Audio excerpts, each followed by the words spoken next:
Oh my god. I am so sorry. I don't know how that happened.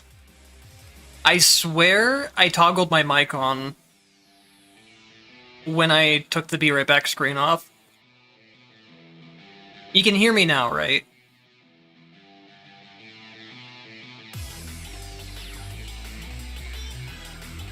I am so sorry, guys.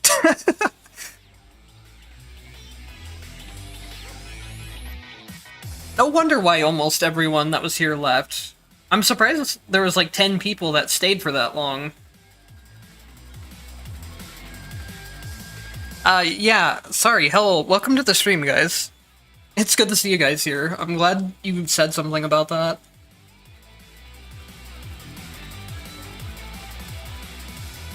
I said that this was probably going to be a scuffed stream, a scuffed stream, since I haven't streamed in so long. And apparently I was right about that.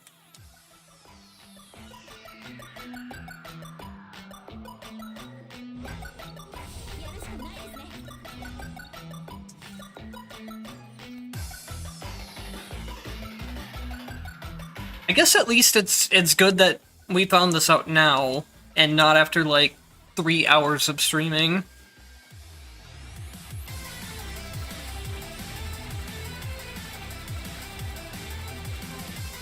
I can run Hazama after this if you want to see him. I can't guarantee it's gonna go well, but I'll give it my best shot.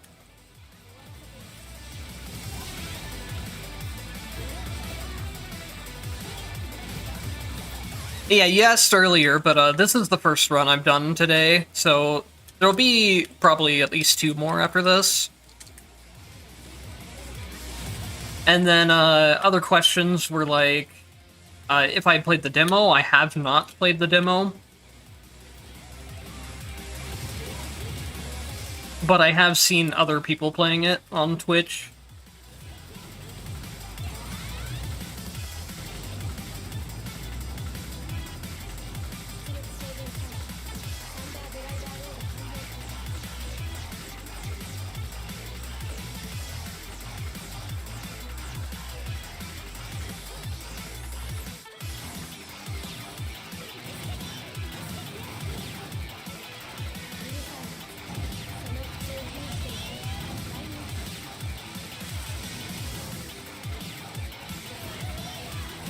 Oh, I missed that stun timing. That's weird. Whatever.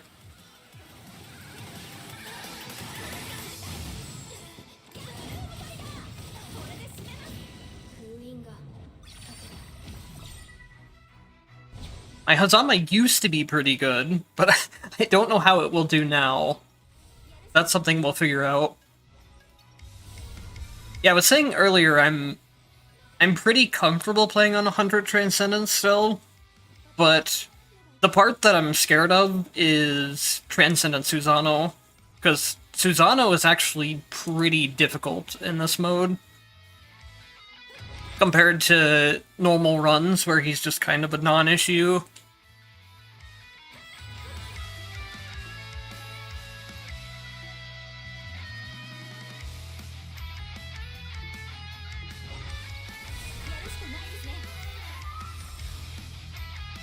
What's this song from?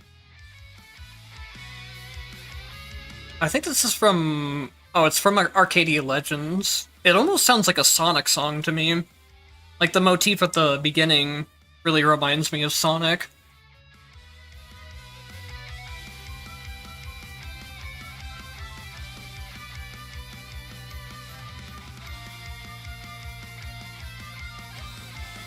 Oh, right. I forgot they updated the final trial, so it's his advanced version. Yeah, that's a good way of practicing him.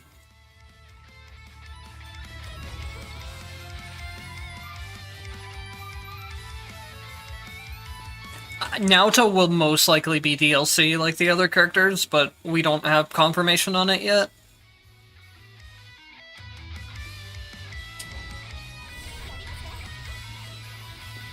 I don't even think we have confirmation on...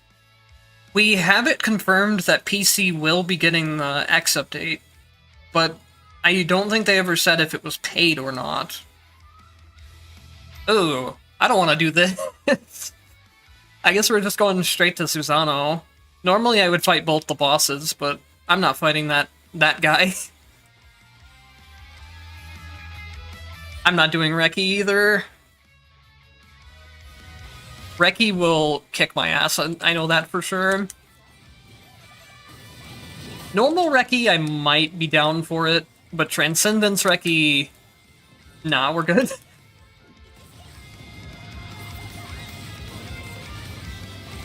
Oh, so something that's pretty big is that... I noticed Henry, who is one of the moderators on the Discord, and they talk with the developers directly a lot of times too. They're who we've got a lot of information from. They mentioned something about a new difficulty in Blazblue Entropy Effect, which is why I wanted to start practicing on 100 Transcendence now. I'm hoping the new difficulty relies a lot more heavily on new boss attacks and stuff. Because if they just increase the HP like they've done in Transcendence with some minor boss changes, I don't think the new mode is going to be very fun. The bosses are just going to have too much HP.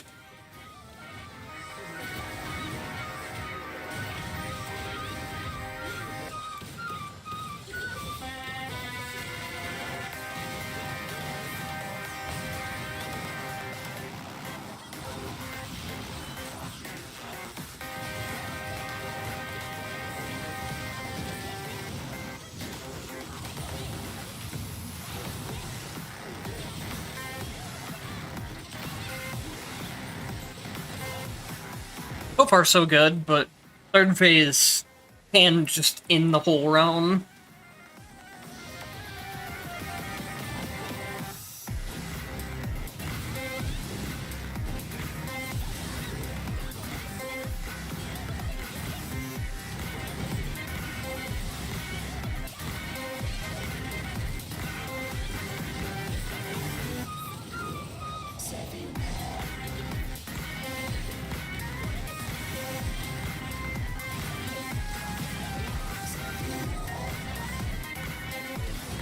Honestly, don't know how you dodge that attack without using Jin's Legacy. I can dodge, like, the first or second one, maybe. For the third one, are you just supposed to stand still? Can I iframe this? Oh! I guess it doesn't matter if I iframe it if he dies.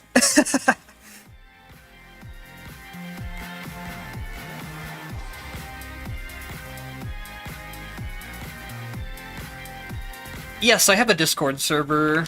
I can give you the link for it. Oh, no, never mind. I see you in here now.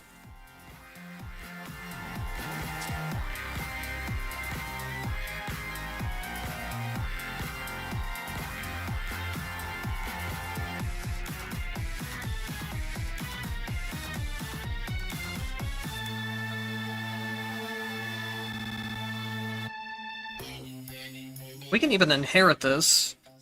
That's so weird. So, you guys didn't hear it earlier, but I actually did a bit of a glitch on this character, where it gave me red tactics from Black Market that I wasn't supposed to have.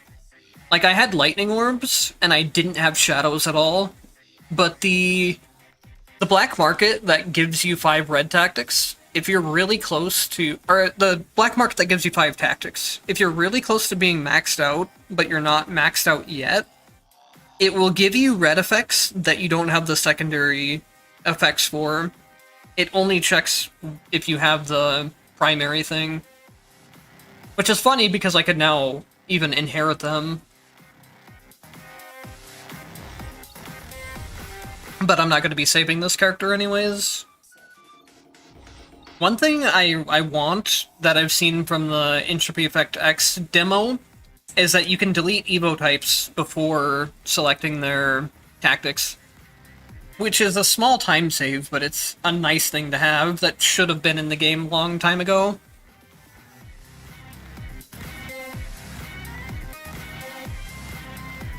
Halfway up to 13?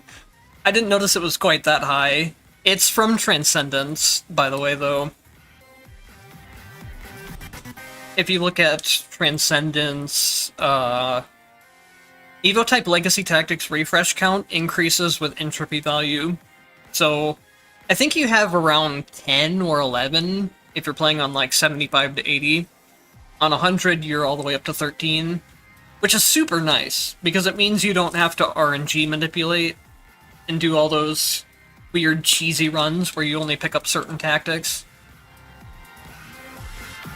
Alright, so if we're running Hazama, I think I probably run light build again. I think all this is fine.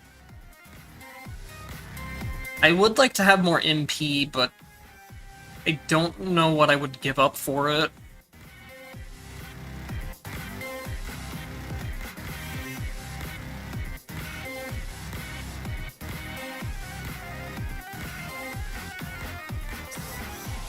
I mean, to be perfectly honest, there's really no reason to run 100 if you're just trying to have fun with the game.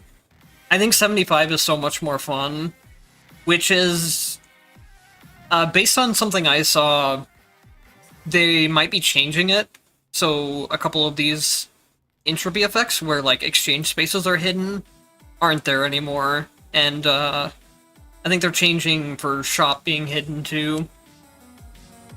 There's a video out there of someone from IGN playing a run on Naoto, and we were able to see some stuff based on that and off the demo. Let me...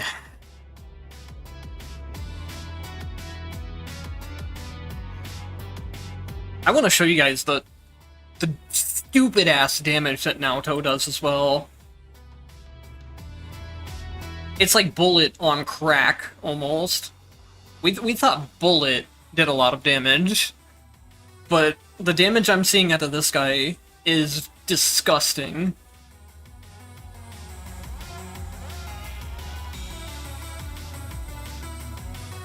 Why is that off-centered? Do I have to full screen it?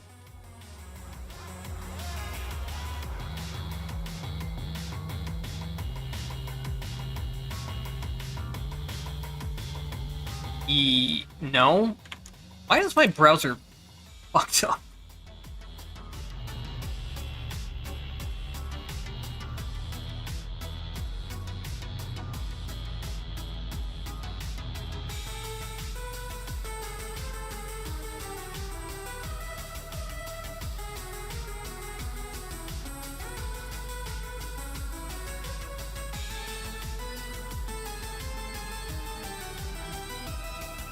Alright, there we go. I'm not gonna show the full video, but I want to show up a couple things. Credits to IGN for this.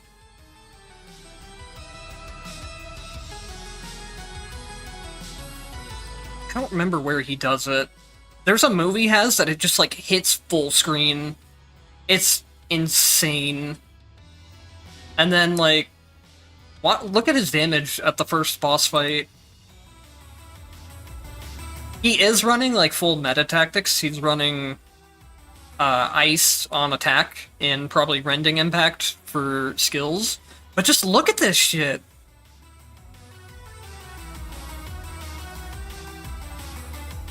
I kind of wish he had damage numbers on, but it's whatever.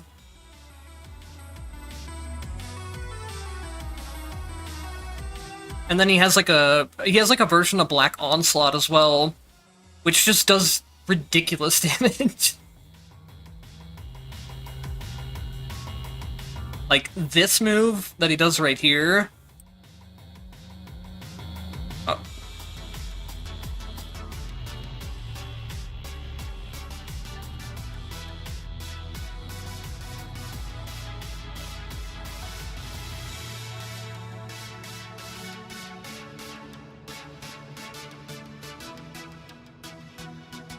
Oh, it's that move.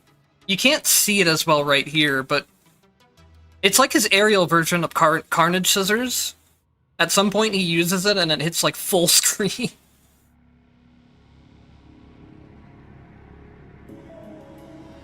Oh, hang on, I fucked up the... There we go. Now the preview should be right. But anyways, I just want to show his damage on when he fights Tree, because it's even more ridiculous. I'm not gonna lie, I don't really care too much about Naoto as a character, but it's exciting to have a new character to play. And I do kind of like brawlers, so I'm fine with having him. Look at that shit! It's nothing you can't do on, like, existing characters, but it just looks so... It looks so free on him. He doesn't have anything too specific that I can see. Like, he doesn't even have Black Market or anything for damage, and he just obliterates him.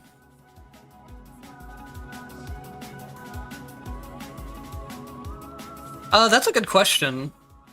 It does not look like he's losing HP, no. Bro, it's just gonna be Ragna, but better. He has more range, doesn't use his own HP. He does bonkers damage. Absolutely insane, which is honestly what I was expecting from DLC characters at this point. I think if a DLC character isn't broken...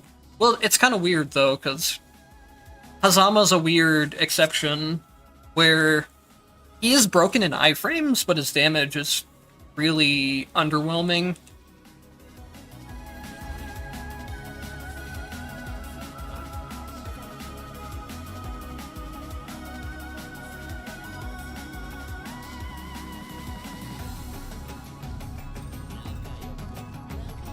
Okay, let's see. Do I have a setup for light spears on this? Dash Thunderbolt and Thunderbolt Light Spears are one of the things... Okay, I do have a setup for it on this profile. So we're doing the Lightning Orb Light Spear build with him. I think it's just too good at helping him through the early game, where he's really weak. Do we know what these buddy time costumes are supposed to be? To me, they look like a McDonald's reference, but I don't know if that's true. They just kind of came in one patch randomly, from what I remember.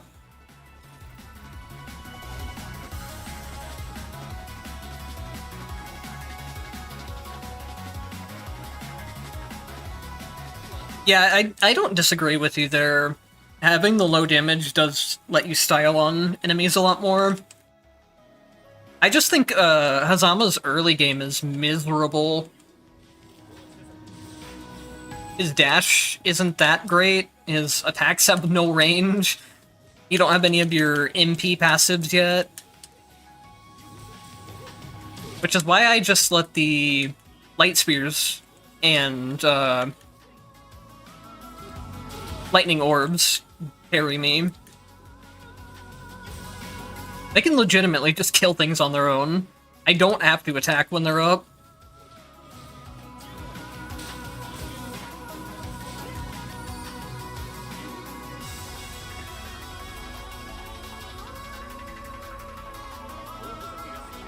Yeah, the early game just completely sucks on him. There's no getting around it. Getting up attack pretty early on is nice, though. It's just such a smoother version of his normal attacks.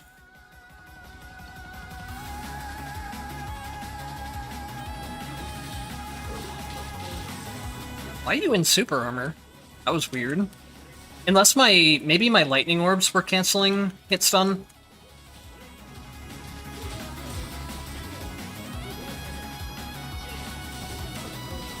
I will say, though, in Hazama's defense, I would much rather play Hazama early game than I would play Hakumen early game. Hakumen early game is the one thing I cannot stand at all in this entire game. I'll play literally any other character. Azama, Hakumen late game, sure. I will very much enjoy playing it, but I usually don't get to that point in the run.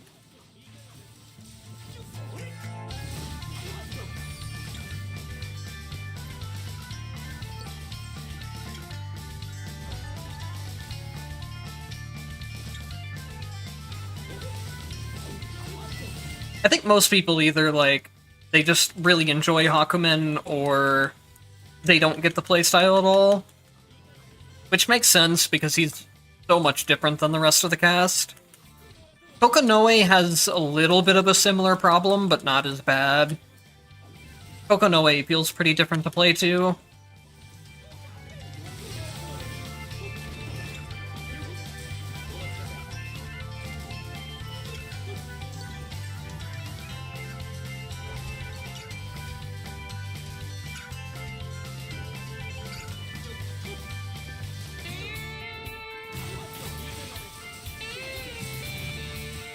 Hakumen has a lot of, like, interesting heavy attack into dash cancel stuff as well, but you usually don't really get to use that because it's a lot less, or it's pretty underwhelming compared to the blocking stuff and just going for skill damage builds. Plus, it takes a lot of potentials to start going. You need the potentials where, like, your dashes cancel into heavy attacks and stuff.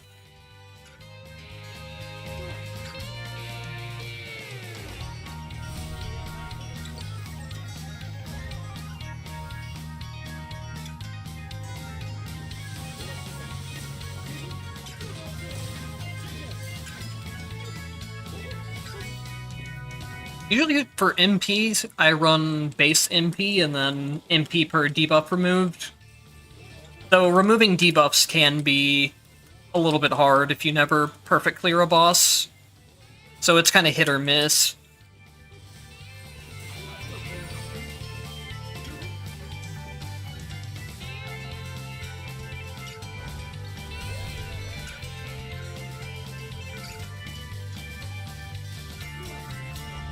Oh shoot, I got the wrong light wave upgrade, but it's not that big of a deal. For this build, most of the light waves are actually coming from light spears, but so you want to go like for more damage on them rather than going for flexible charging, which I don't think Azama can really use the light waves himself that good anyways. He doesn't have like a good attack move that does high damage, but it won't matter that much.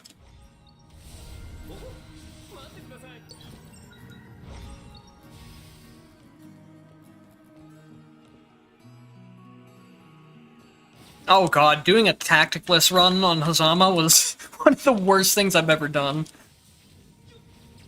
Setting up his tacticless character was pain.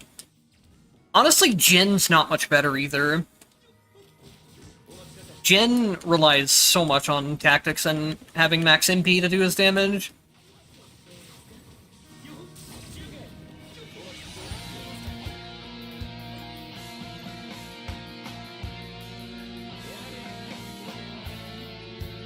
And there we go. Now all of our light spears hitting will create light waves, and our damage just skyrockets.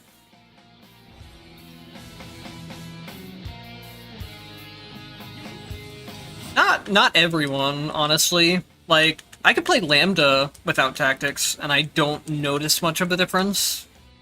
You definitely notice it early game, but towards mid game and late game, I don't feel like Lambda really needs tactics that much.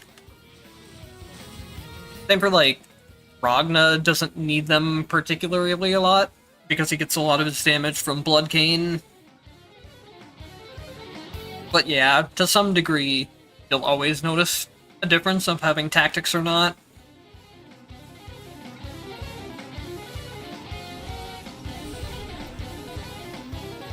I was kind of surprised how much of a difference it makes on Prisoner when I was doing the Prisoner video recently. Because normally, I'm so used to having Frost Burst and stuff on Prisoner, and just blowing everything up with grenades. But the Evo type that I was running did not do very much damage at all. Of course, that Evo type also didn't use barbed tips at all. I didn't want to use that, because that one is also very overpowered. And I don't like to kill bosses quickly when I'm doing those.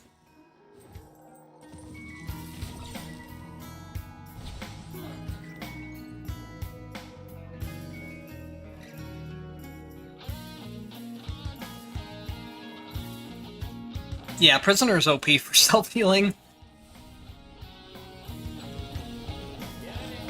It's all fun in games on Ragna until you do the classic whiff your Astral into immediately dying because it takes all your HP. It's definitely satisfying to get the full heal off of it, though.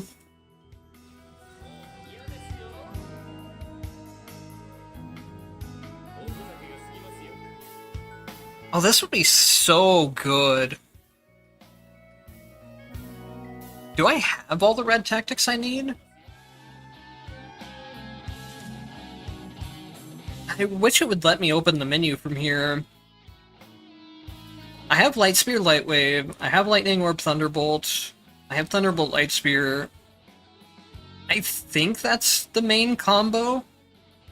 The only other thing I could do is I could go skills with Chain Lightning, and I could get Light Wave Spread, but that's not a big deal. Wait. This doesn't matter anyways, actually. Because I would need Light Spears on my skill slot to make use of it. What else could I put on the skill slot, maybe? I could put Chain Lightning there. Blade Storms I could put there, but they don't do any damage anyways.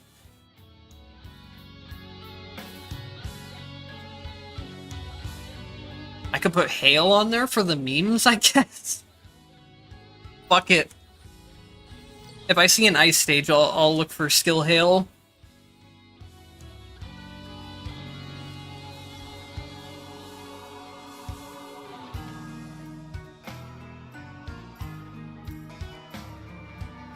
Yeah, if you didn't see it, I showed off a couple clips of Naoto. He does so much damage. It's like, honestly, it might even be more than Bullet. And the problem, too, is that, like, it looks like the damage is so free. Let me pull it up for just a second again. I'm just gonna show the one boss fight.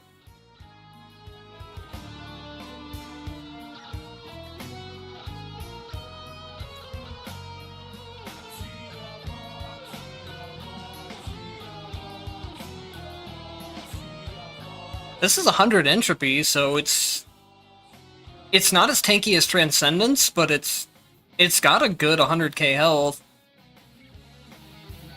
And it's like a less than a 10-second fight, probably.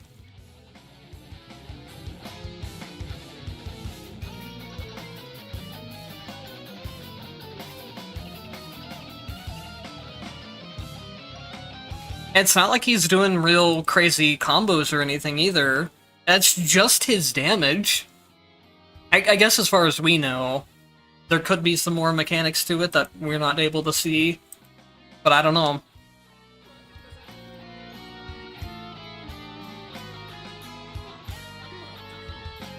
Ooh, I do like Ouroboros.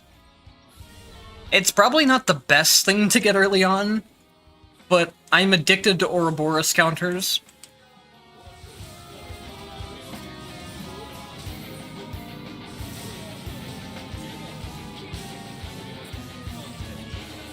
Let's see if I can still do the movement peck with it too.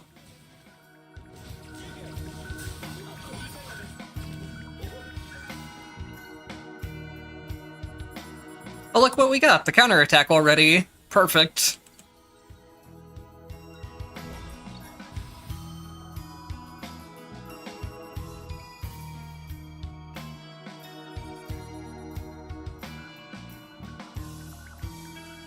Hello, Sanic. Welcome to the stream. what we know so far that's coming in the update is Naoto, which will probably be a paid DLC character. There's a whole new storyline that's supposed to tie into Blazblue lore, as far as I know. And then there's supposed to be maybe a new stage and a new boss. Maybe more than one, I don't know about that. And then a new difficulty mode as well.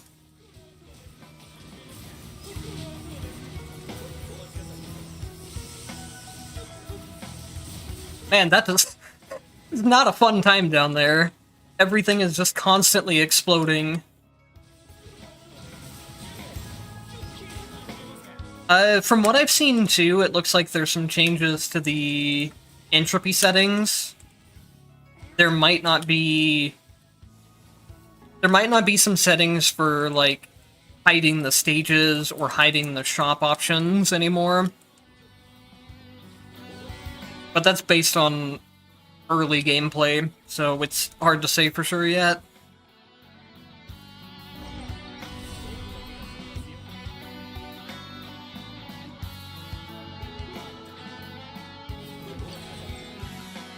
I read the lore, but I don't remember much of it, to be honest, of the normal entropy effect, or the normal entropy effect, I mean.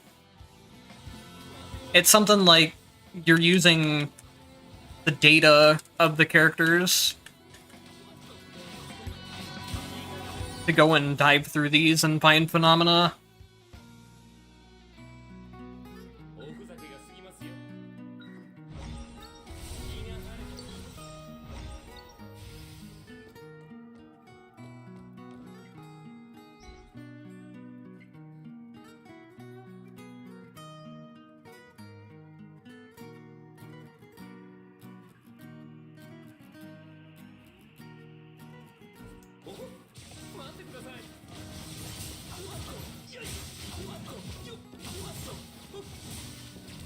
But yeah, talking about, like, having characters that are too similar, but one is just better than the other, I feel like we kind of already have that to some degree.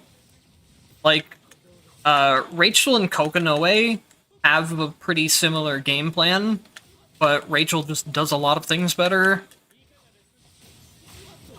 I did read on, like, a Steam forum somewhere that they might be updating some of the older characters, but I don't know.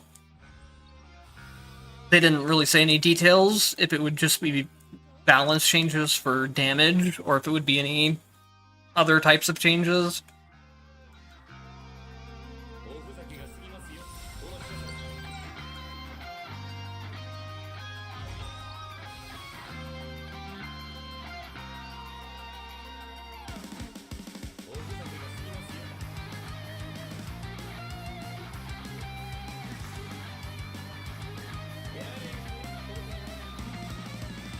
Yeah, Hazama's iframes are just really weird in general, especially because you have to unlock most of them.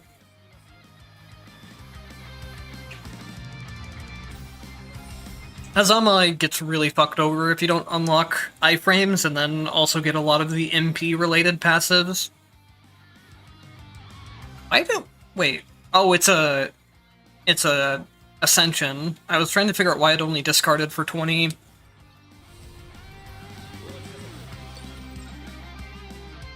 Something I saw in the Naoto video that I don't like is that if you want to refresh shops. Actually, this is something that I think came from people that played the demo. But anyways, if you want to refresh shops, instead of taking exchange points, you have to spend the same reroll currency as you do for potentials, and it goes up every time you do it. So you spend one potential refresh to refresh it once, and then it goes up to 2 and 3 and so on. So I don't think we're going to be able to... I don't think we're going to be able to cycle through shops like we are able to right now in high entropy. It's definitely a buff for lower entropy, but I think it's probably going to be a pretty big nerf for high entropy. Obviously, we'll have to play it to see how it feels, but just based on my knowledge of the game, it seems like it's going to be a bad thing for high entropy.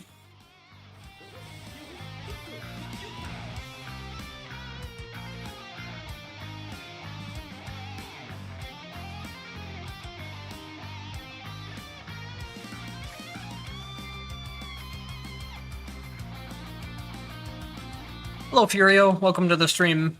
I'm glad my content got you into the game. It's a game I really like supporting, so it's always good to hear that I was able to help get more people involved in it. I'm really hoping with Entropy Effect X, the game gets a lot more popularity, which I'm sure it will. Oh, I'm at an MP already. Damn! Where'd my MP go? I was about to start pulling out some combos on him, but I just didn't have the MP to finish it.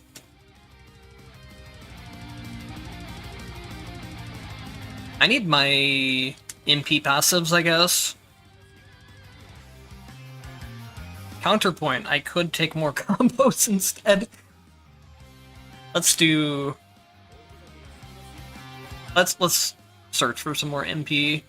I didn't even have a basic MP restoration rate on skills, that's probably why.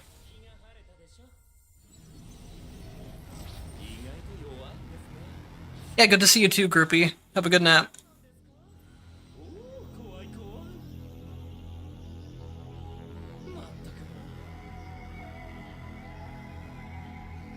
Yeah, quick reload is really nice on Hazama.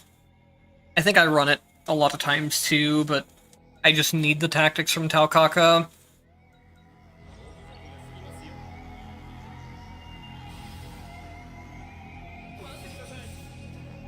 I really hope they change the legacy tactic system, but I doubt they will.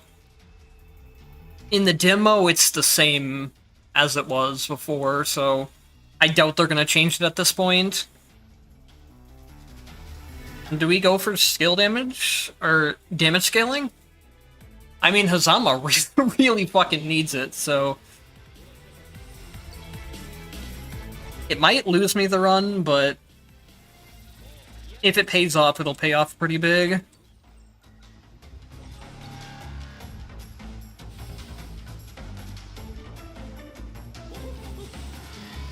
I wish I could play Astral Ascent without getting motion sickness from it. It looks like something I would really enjoy, but I just can't play it. Kinda surprised this game doesn't give me any motion sickness, because it does have... The screen movement isn't as bad in this game as other games, though. It locks in quite a bit.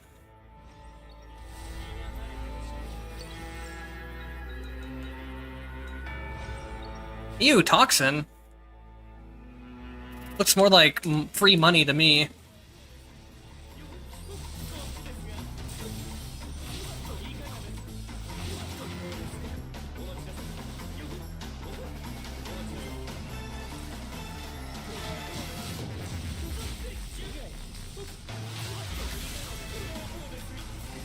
Let's see, I still need up attack as well. Or up skill, I mean.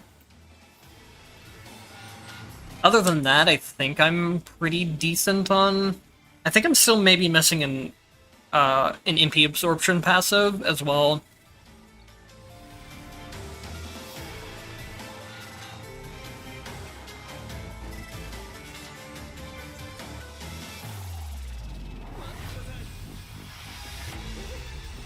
The only time I go for Toxin is if I'm running a full Toxin build. It's honestly not even that bad once you start getting the right red tactics. But other than that, Toxin is just garbage. Actual garbage. I've sat there and waited like at least 10 seconds for it to kill a late game enemy on its own.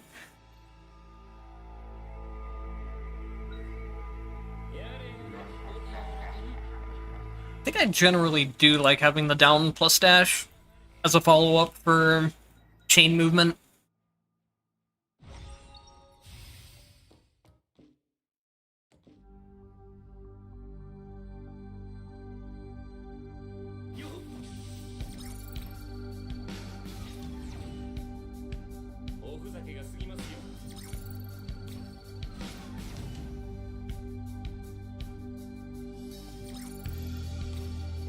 I wouldn't mind seeing a little bit of damage buffs for some people like Hibiki, Mai, and Noelle. Honestly, I would like to see some Jin damage buffs as well, but I kind of have the feeling that they want to keep Jin as a low damage, really high skill character, which might be the case for Hazama too.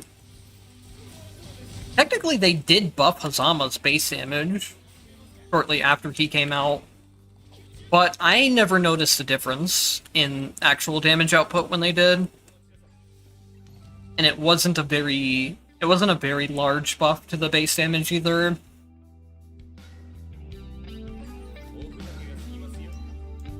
So let me see.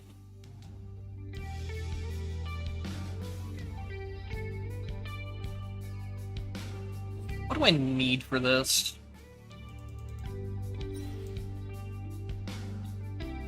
I need up plus skill, and then I need Jormungand as well, which I just went past. I'll take a faster in lag on universal skills as well.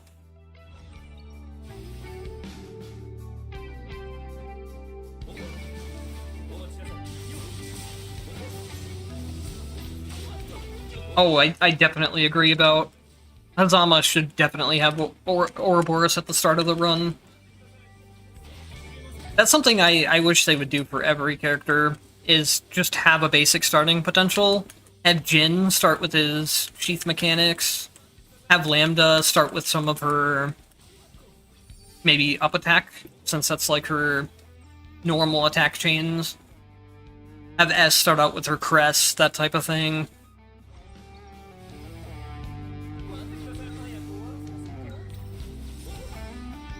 Alright, before we do this boss, I need to AFK for just a second. I won't be long at all.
Alright, I am back, and I did not forget to unmute my mic this time, so we're doing better.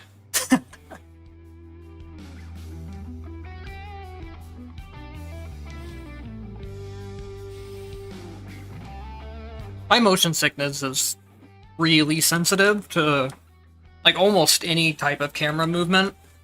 I definitely can't play any first-person shooters or third-person games anymore. But even like top-down games, like Vampire Survivors, will set it off. And then side-scrollers as well. Wow, where's my damage coming from? I guess we have the black market, and then the tactics doing a lot. That went way faster than I expected it.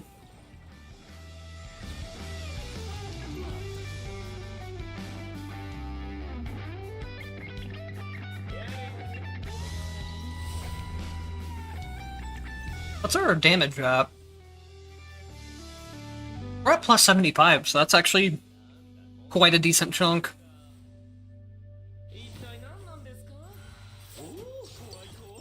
So probably about as good of a Hazama run as I could ask for. So hopefully that's not famous last words.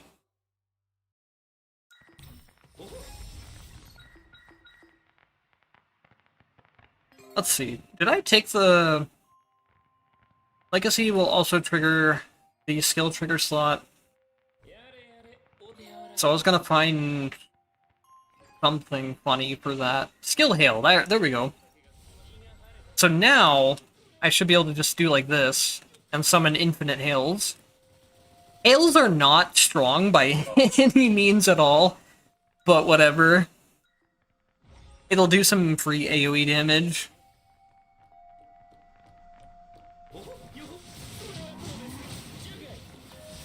Honestly, like, taking that was probably just a pure waste of my max HP. I should not have taken that.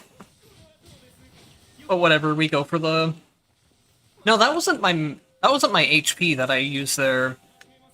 What was that from? That must have been from Covenant. I don't remember what I gave up to get it. Probably wasn't a big deal, though.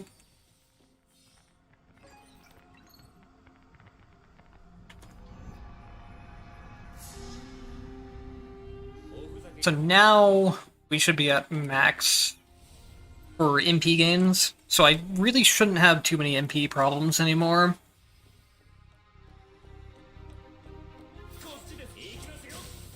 What? Where are you going, Hazama? That was way farther than I should have chained. I think I hit an enemy or something random in midair, and for some reason got a momentum boost off of it. Also, where are the enemy spawns? I skipped the trigger for enemy spawns, because I either went too high or too fast for it. Alright then. This is certainly a game sometimes.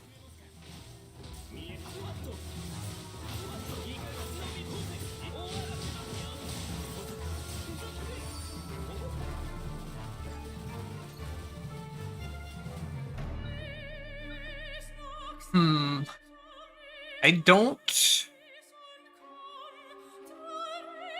think I have the mental capacity to use Vengeful Viper in my gameplay right now. It is a fun thing to run once you get the ability to skip the animation for it. But I don't know if I have the practice to do it.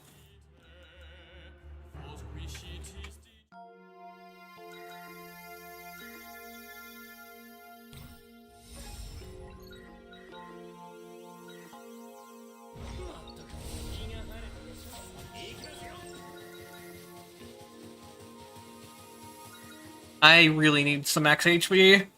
Susano will just probably one-shot me from this HP. Honestly, like, even Oreed could easily kill me from here, too.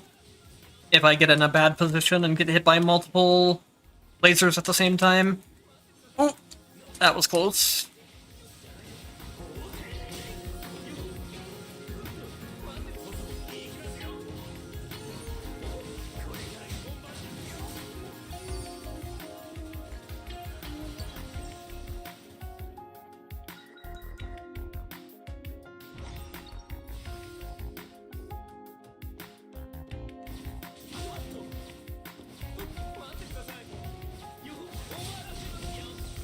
By the way, one thing that I just remembered that will help you... Oh wait, the guy that was trying to get max potentials isn't here anymore. But one thing that will help if you're trying to get max potentials on a character is you really want to start with the buffs, speedrun rewards, and perfect clear rewards. They'll make you a lot of extra money for shops over the course of the game.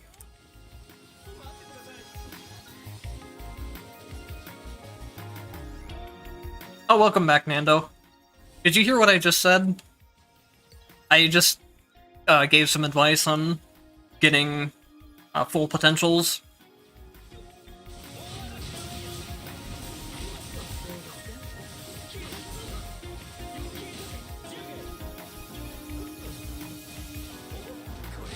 You also missed me, like, absolutely obliterating the floating eye. And also I have infinite hailstorms right now. Because of Covenant. It's so goofy. Because of Covenant Mastery. Basically, skill trigger slot has no cooldown. This hail is not good, by any means, but it's funny to just see it all over the place.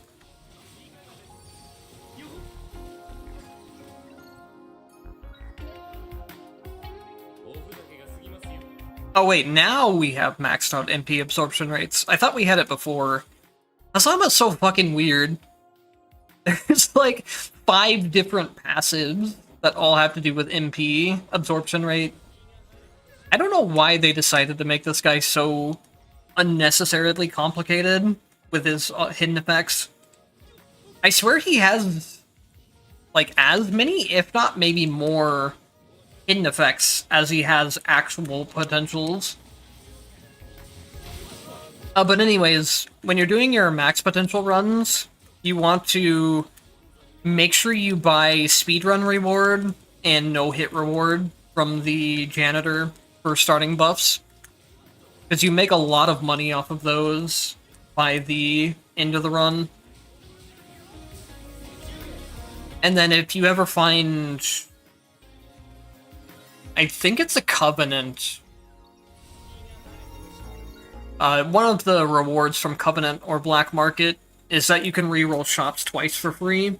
That is usually what gets me the extra potentials that I need, because you just save so much money on not having to spend money on shop refreshes.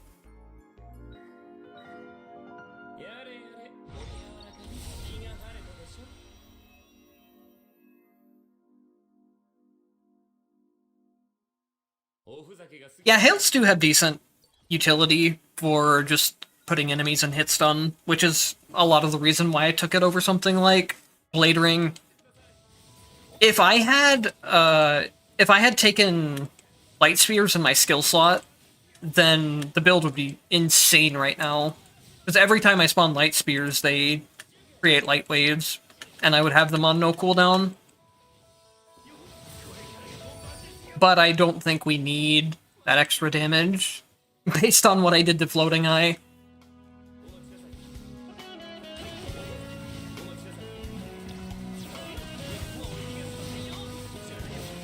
I wonder what causes Non to bug out there sometimes. Sometimes you get the stun immediately, and then sometimes it's like it just doesn't work. Yeah, our damage is ridiculous. Where are you going, Non? I'm not letting you down from there.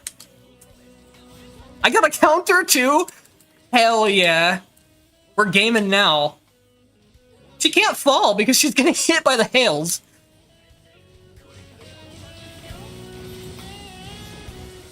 Die to kitties. Oh, never mind. You're dying to random light spears instead. I really wanted the kitties to kill her off because that would be funny.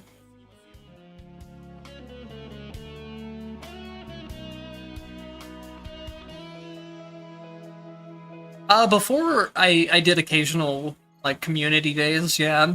That's something I'd be open to doing again. Probably not today, but someday. I'm planning on streaming more again before Entropy Effect X comes out. I don't know how much, like, content I'll be making, but I will be streaming occasionally. I don't have, like, a schedule set for it yet, though. Another thing that I've been, like, debating about is if I want to do streaming as my main thing when I come back, or if I want to do content again. I'm honestly kind of still just a little burnt out on making content, especially, like, guide-based stuff. So this time I might focus a lot more on streaming.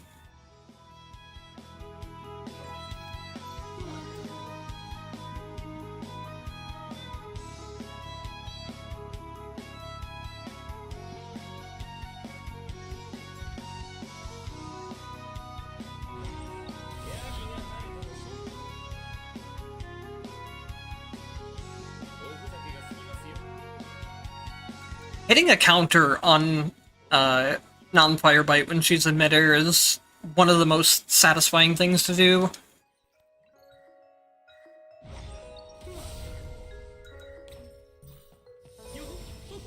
I guess, technically, unfortunately for me, this run, I just have too much damage from the tactics and perfect slaughter that I wasn't able to really, I wasn't able to really style on her when she was in the air.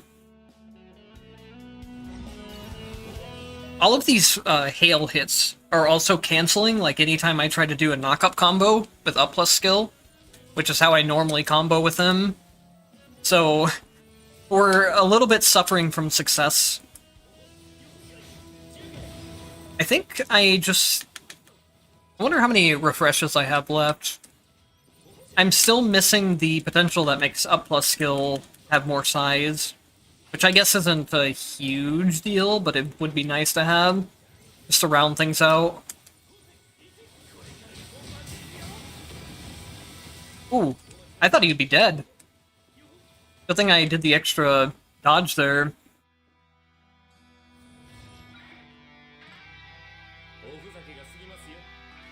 Yeah, I'd have to see about, like, how to cut them into individual runs.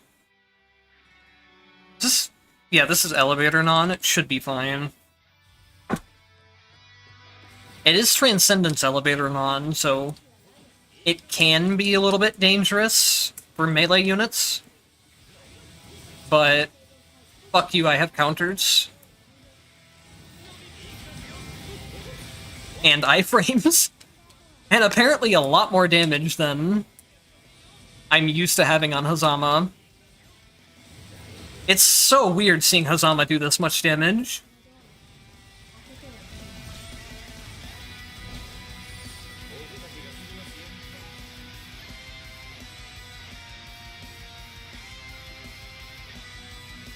I think my two favorites are probably between Lambda and Icy. It's hard to pick between those.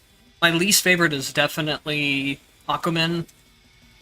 I don't mind playing Hakumen with, like, a lot of potentials, but I don't like playing him early in the run. It's just pure suffering to me.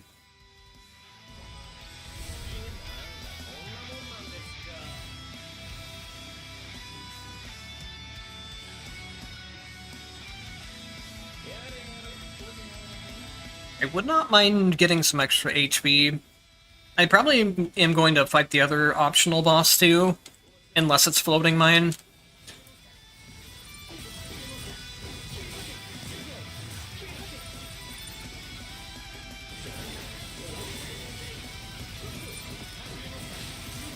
The other thing too, if I move over to streaming, the other thing that's hard is that I don't think I'll really grow many, like, viewer counts if I just keep streaming on...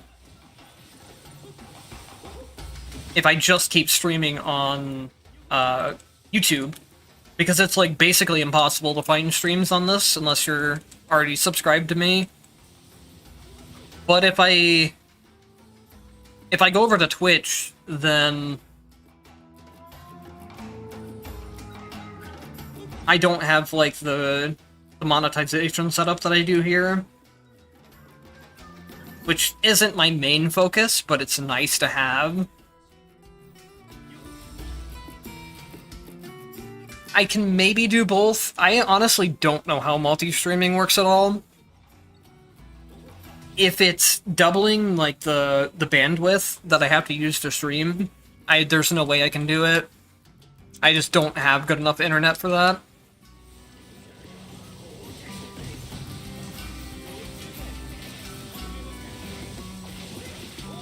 I also really don't have a good way to monitor both chats right now, which is another problem.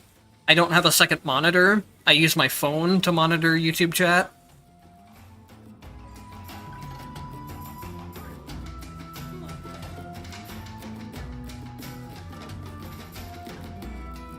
Yeah, mixing content is always the best way to go. the more places you put content out there, the better.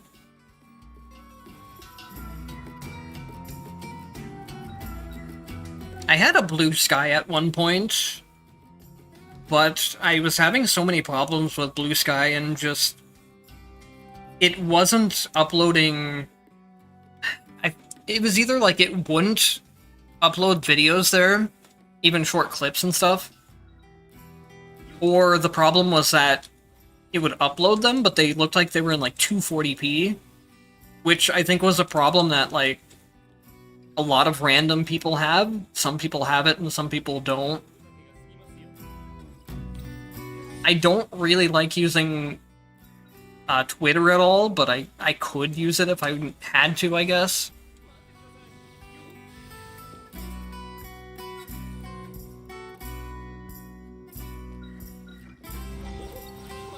Shorts are possible to do, but it's just...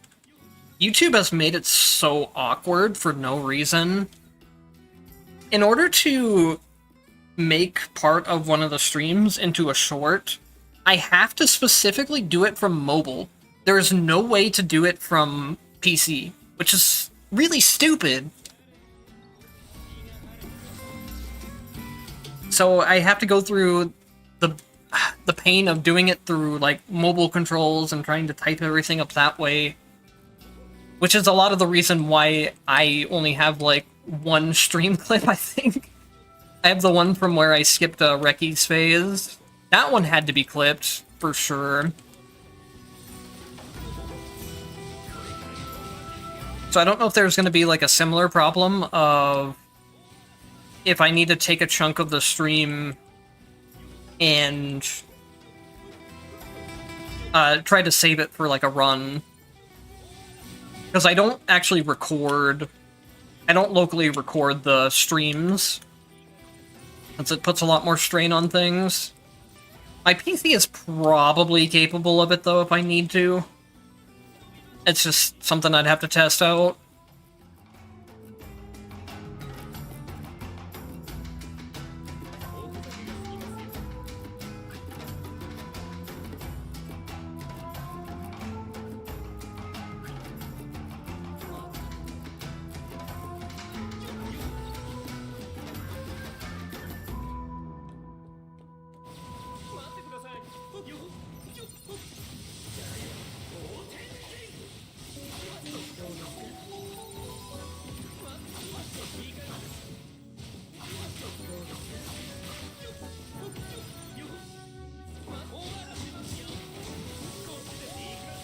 Yeah, I'm just like... I used Facebook when I was younger, but at some point I mostly stopped using social media, other than like Discord to keep track of game groups. That's pretty much all I do.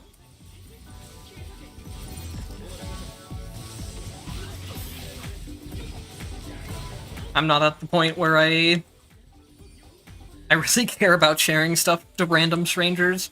Which is kind of funny because that's what I do on YouTube, but my YouTube stuff has more of a purpose, I guess.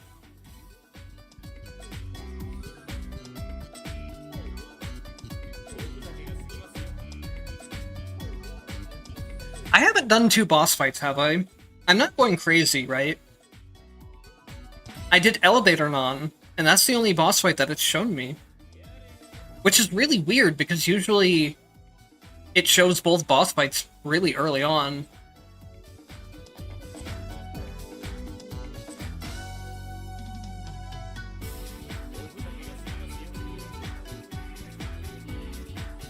I mean, I don't mind having more max MP, and I have plenty of time left over, so it's not the biggest deal. It's just strange. I think I probably need to cycle the exchange space, and then the other boss will show up. Because I think there's certain, like, slot types is how it works for this. And you have a certain amount of each one.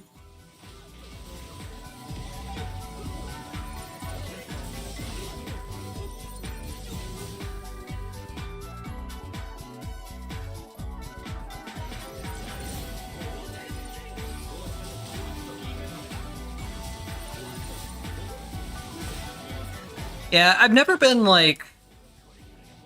I've never been too serious about, like, focusing on growth, because I feel like if I do that, then it becomes less of a passion project and more of a job I'm working on, which I don't really want it to be. I wouldn't mind if it got to the point of where it was making enough money that it could be the job, but it's not something I'm actively trying to get to, aside from just making content that I think is good, and if it does well, it does well.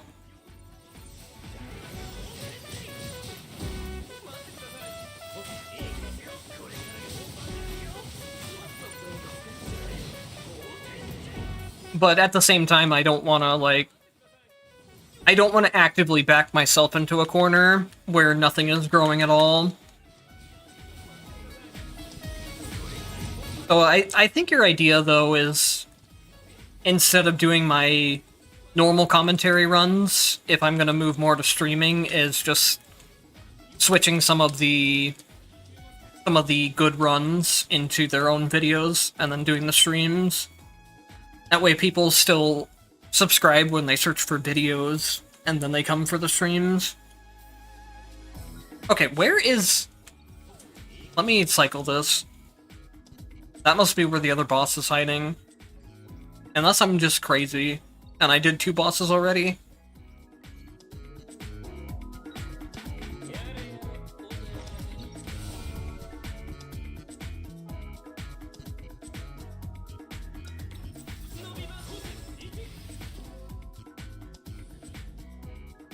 What was the second boss I did here? I did Elevator Non. I don't remember doing a second boss. And there's supposed to be 2 bosses here. Help! It was not by my hand that I'm once again given flesh. I was called here by humans who wish to pay me tribute. No, Reki's not the second boss. There's supposed to be 2 bosses and Reki.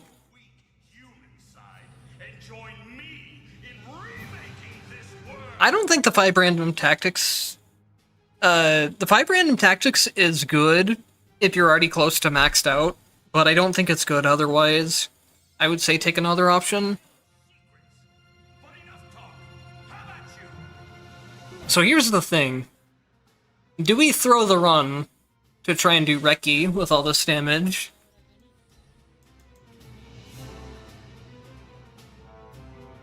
Reki Phase 1, I don't really have a problem with. Reki Phase 2 is where I can't see the screen. I also have basically no max HP, but fuck it, let's go.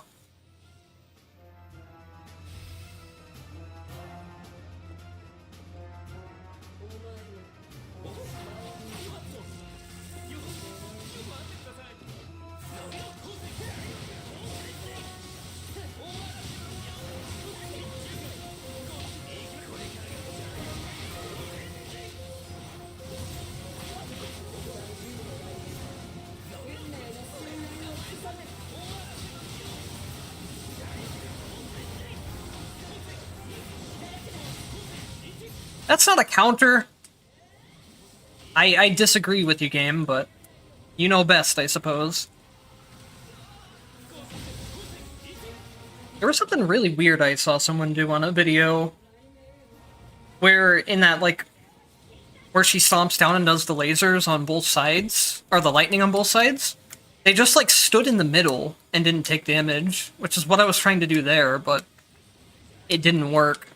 So I'm not sure what they did there. I am running really low on MP. That's not good.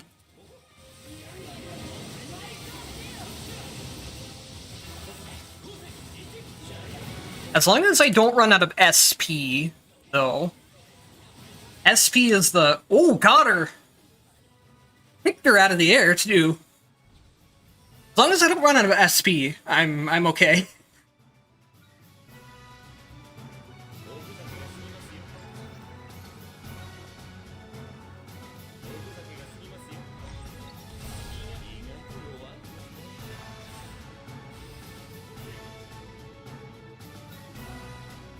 Oh yeah, they were definitely aura farming. I think someone mentioned them before, but Ash makes really good entropy effect content.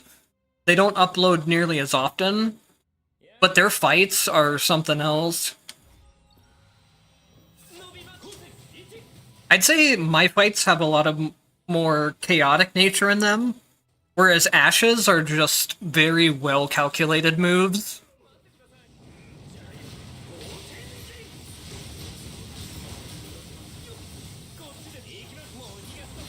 Did I counter? I'm pretty sure I countered one of the little orbs that's in midair.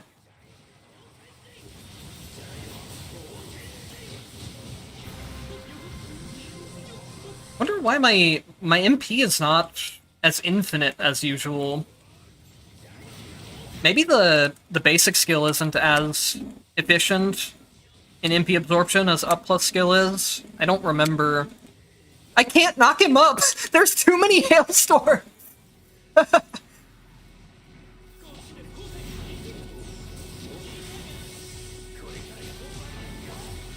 think I'm missing some hits of basic skill as well.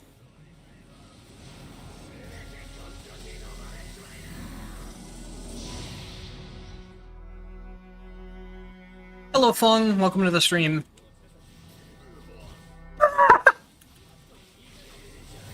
That was hilarious.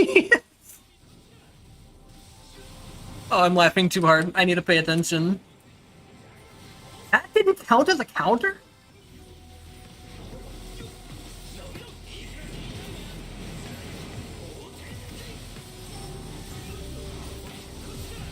That didn't count as a counter either?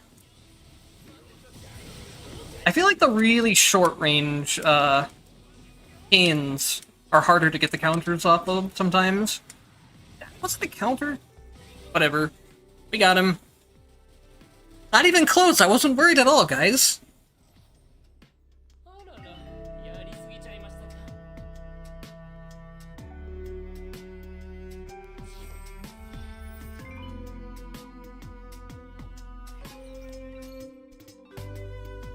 Maybe I was holding down.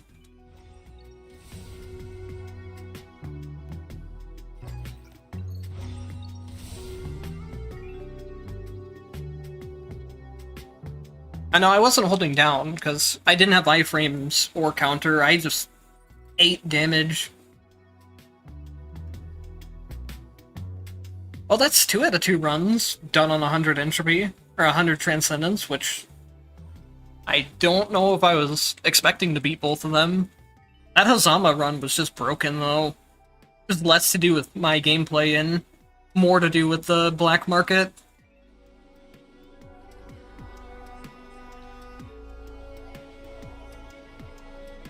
So the game has a story mode. It's not very good right now, but on, I believe it's February 13th, it's coming up in a couple weeks, they are revamping the whole story mode to be more like the... It's going to be written by the actual Blazblue staff. So, right now, yes, the game does have a story mode. The story's not that interesting, in my opinion. And also, the story mode is just doing a bunch of roguelike runs. It's not like a Metroidvania or anything. So it's just playing the game, but getting story in between. But I would say, if you're interested in the game, you might want to check it out now, because the gameplay itself is very good. And then you can start looking into the story more once the update comes and revamps it.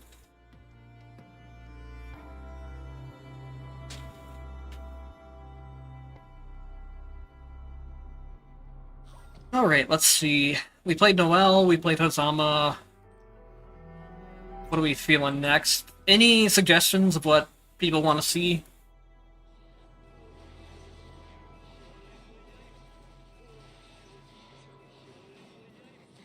Anyone but Hakumen, I'm willing to play.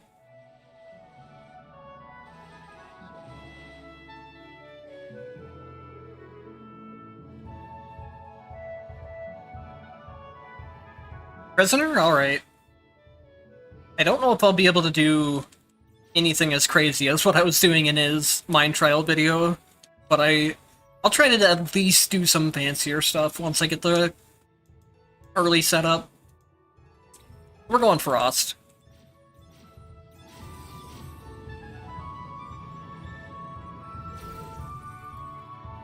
Actually, I will go ahead and do Ragna instead. Since you already got your Hazama suggestion, I'll give the next one to someone else. And then, if I do another run after this, I'll try to maybe run Prisoner. I think I'll go Ice build for Ragna as well. Actually, we could do the Funny Poison build. Funny Poison build isn't something I get to run too often, but I like running it on Ragna. The problem is it a Transcendence build? Well, it is now. I don't think it's really strong enough to be Transcendence viable, but we'll try to make it work. I gotta find the right account first, though. This is my No Potentials account. Definitely not running that.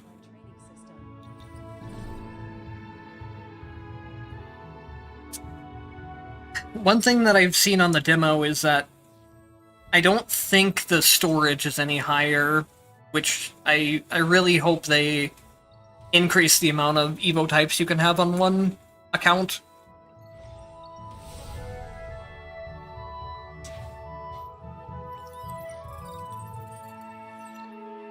Prisoner is pretty weird to play.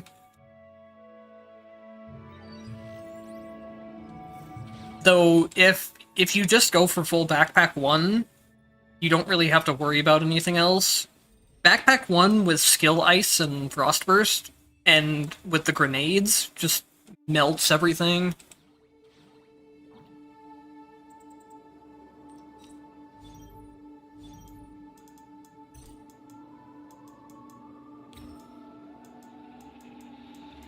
Let's see, I would really like to have max HP. I wouldn't mind having like one more Mind Crystal slot, but I don't know if we'll get any higher.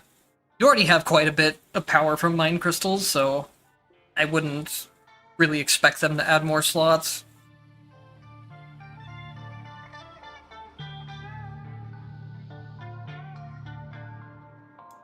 I really need the Toxin chance. I guess we'll drop max MP and just try to buy some.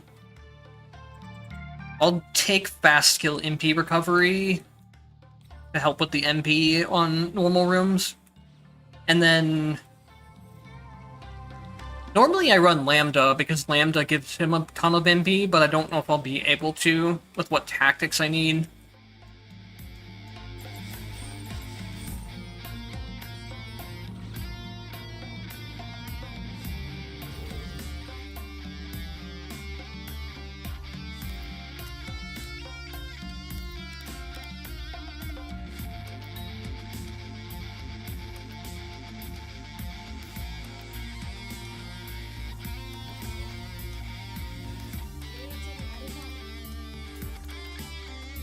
Yeah, it sucks that you have to invest so much just to get into the other backpacks. That's something I don't really like about his design.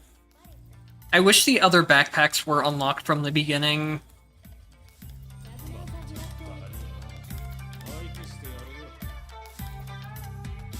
Alright, so we need... I think I start with Summon Slime, Venom Slime... I could get Quick Reload. That'll work.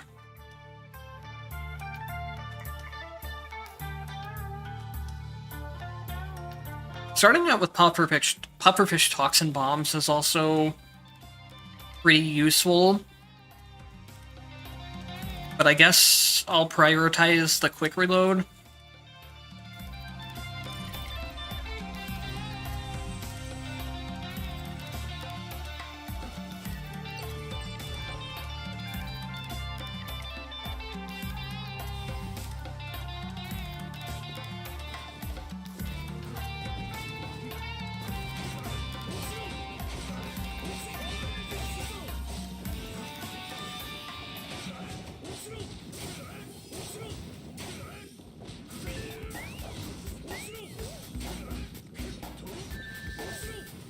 Ragna's an interesting character because it's like, I either get to the point where I feel invincible on him, or I just, like, kill myself by hitting the skill move at a bad time. There's really no in between.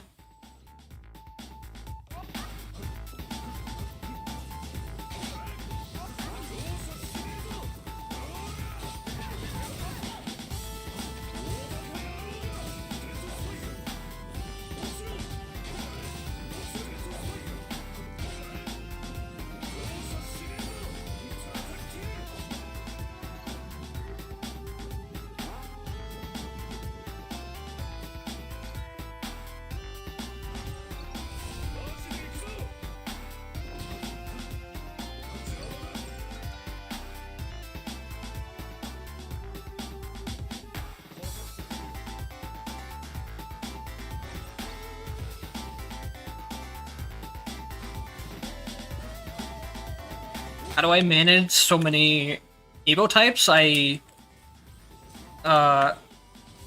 I don't know. I don't have a good answer for that. That and probably just way too many hours in this game. I have 1,200 hours in this game. I'm really specific about things, like, part of my memory is really garbage, like remembering birthdays and dates and stuff. But then remembering other things, like where all my Evo types are and what all of them do, I don't have any problems with.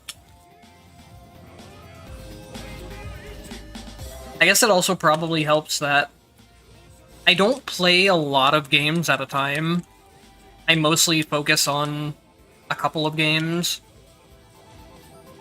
And just, like, get hyper fixated on those. So I don't have to remember, like, a bunch of different things from a bunch of different games. I just have a lot of knowledge on a couple specific ones.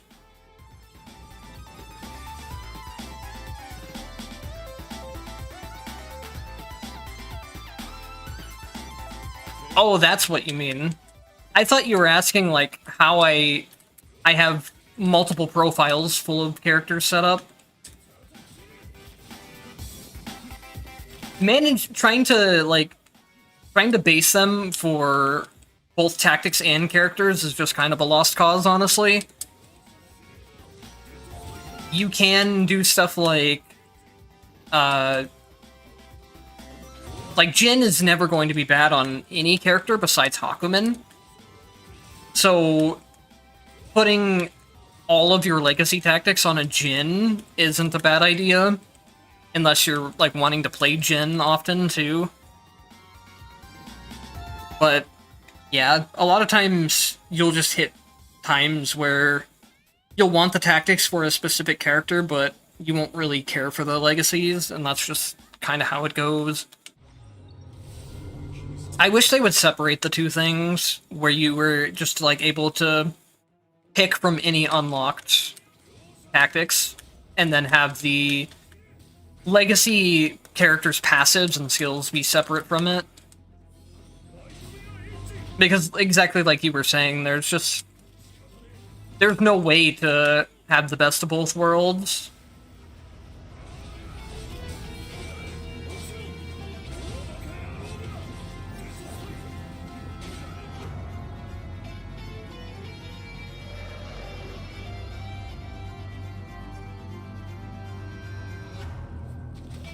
My first Blazblue game was Central Fiction. I never played too much of the fighting games after that, but I did play quite a bit of Central Fiction. I've also played a bit of Cross Tag Battle. That was after I got into this game. I know people don't really like Cross Tag Battle that much, but I liked it. I've never been one that's that good at fighting game inputs, so having the more simplified stuff was nice for me.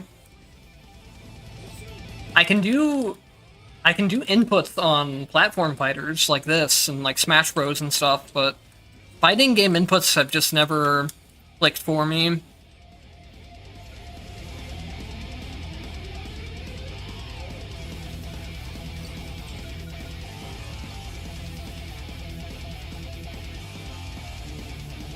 Yeah, it's hard. I run into the same problem every time I play Gen too, to the point of where I think like I made specific Evo types that are just for when I played Gen.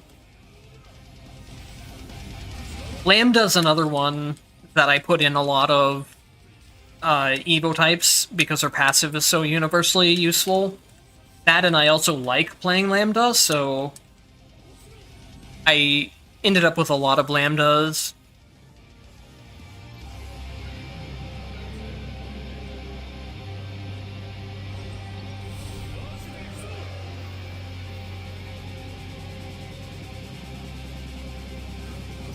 It's so weird. Hazama's Jormungand as a legacy skill feels really, really powerful. You get a lot of MP back from it. The HP is nothing notable, but the MP you get back from it is definitely worth it. Meanwhile, when you play Hazama himself, Jormungand just feels so lackluster that, like you were saying, I barely used it either.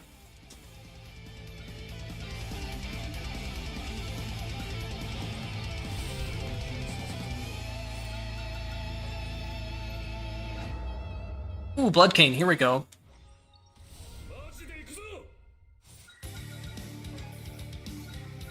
I shouldn't have picked that. I usually only buy from 3rd and 4th slot if they're 150 cost, because the 150 costs are either HP, MP, or potentials. You can always know that they're there based on cost and location. Now let's see. This boss fight, I either kill myself with Bloodcane or I win. There's no in between.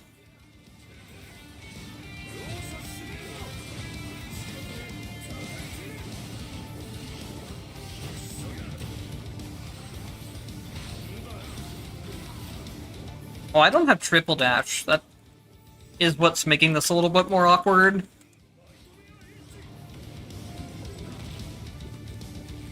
I wish they would just make triple dash a default potential too.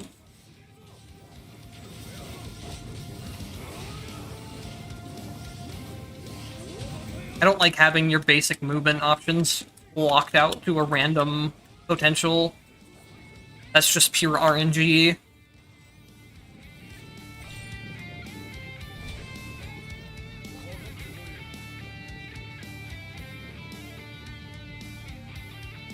Pufferfish can trigger Lambda passive, yes. The problem is that, like, any random hit can cancel falling momentum, which will cancel Lambda's passive. Lambda's passive is just based on how fast they're moving when they hit the ground.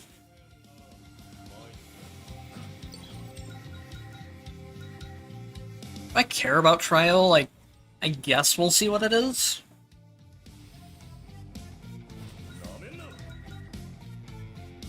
I don't want to use my refreshes here. These aren't worth it enough.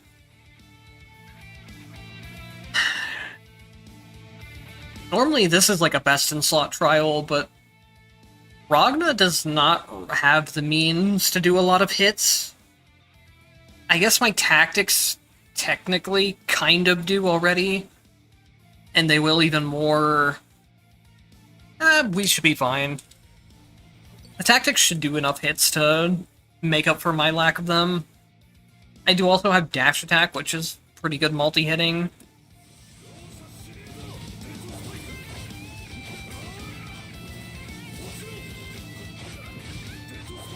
Then I also have fast skill MP recovery too, if I do drop it and need MP, so I think it's fine.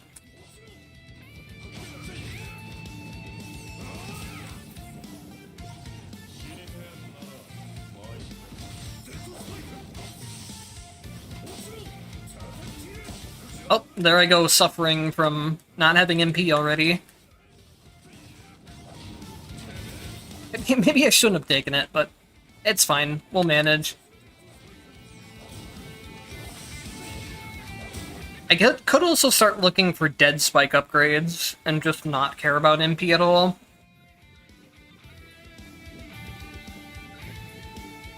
Now let me see. What I need to make this build come together is Venom enhancement. When Venom deals damage to poisoned enemies, it reduces the poison duration.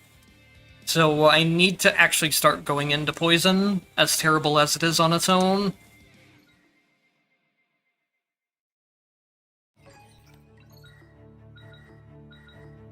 There we go. Poison efficiency is what I'm looking for.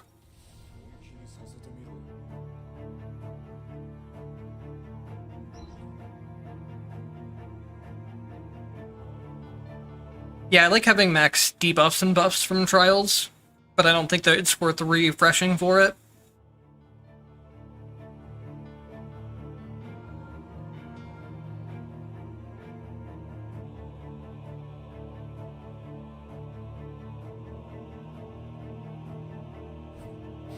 If you like Dead Cells, I think you will like this game.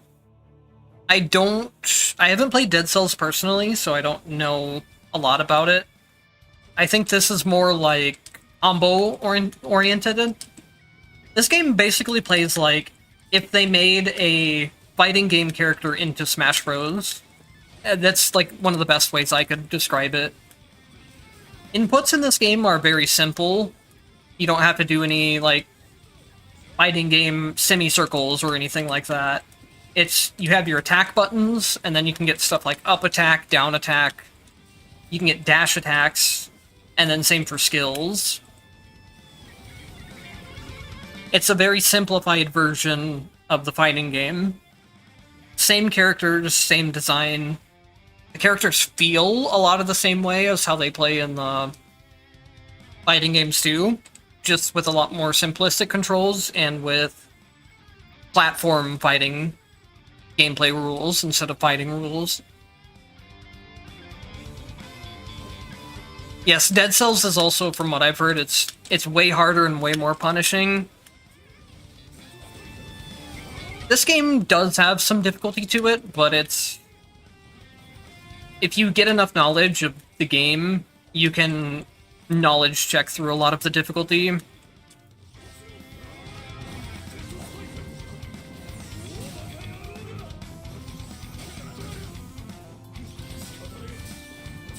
Aside from, like, maybe Reki, Transcendence, Susano, and, like, Oreed, none of the boss patterns are too complicated in this game.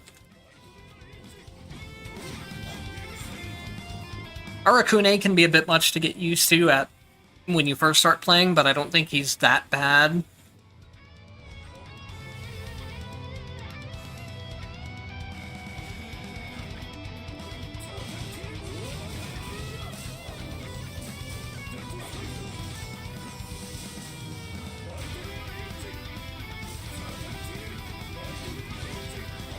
I think the only real roguelike I played a whole lot before this game was Rogue Legacy. That's a very old roguelike. I always liked that game, but other roguelikes I just always had a hard time getting into.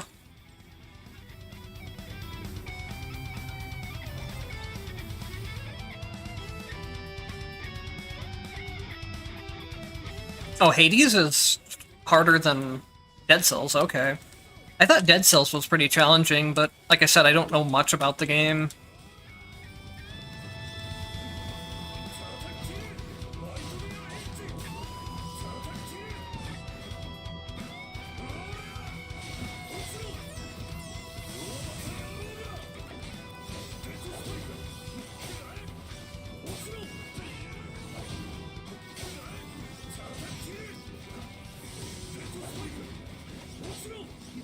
Get back here!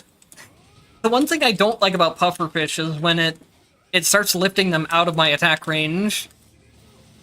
If I have MP, it's not that bad, but when my MP is being drained, it's a little bit more of a problem. I guess I have reload, which I should be using a lot more. But that debuff is gone now, so I don't have to worry about it. Okay, so one thing I can do... I know I need more of attack poison to get my red effects, but one thing you can do is, if you get a tactic in all your slots, you won't see other you won't see other elements anymore. So by picking up Dash Virulent Bomb here, I guarantee that I'm getting Toxin spaces instead of other spaces, which you can see right away.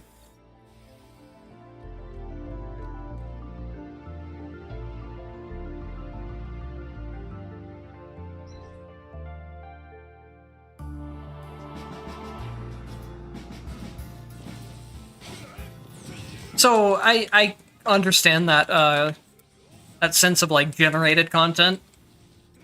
In this case, the characters themselves have a ridiculous amount of design work gone into them. So there's plenty of passion for the game itself. There's like, oh, is there like 11?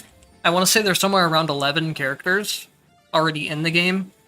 All of them have at least like 30 different pieces to their movesets that you can unlock during the runs.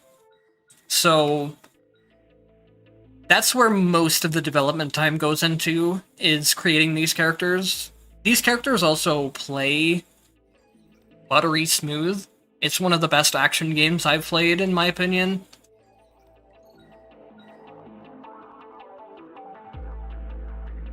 I do also need this.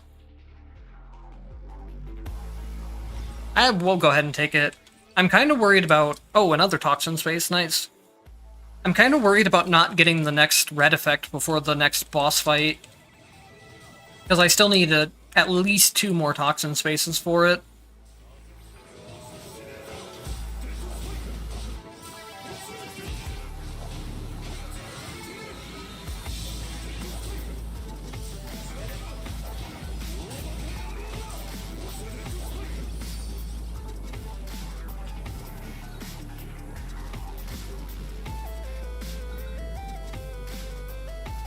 Man, I don't like using this many refreshes on tactics, but sometimes you just have to.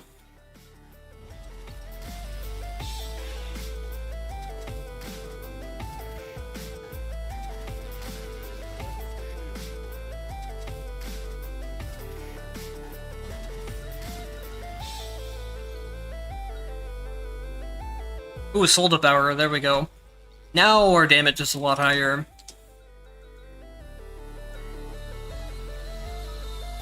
And we get the Heavy Strike. Oh. Do I go Heavy Strike or do I go Black Onslaught? I think I go Onslaught first.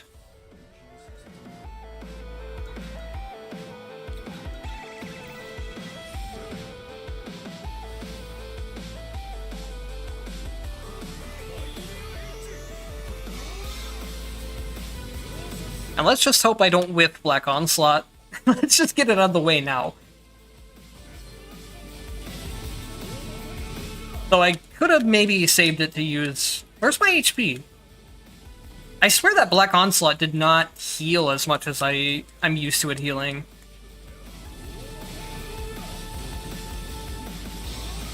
Unless I got hit immediately afterwards. Where's the other rock? What?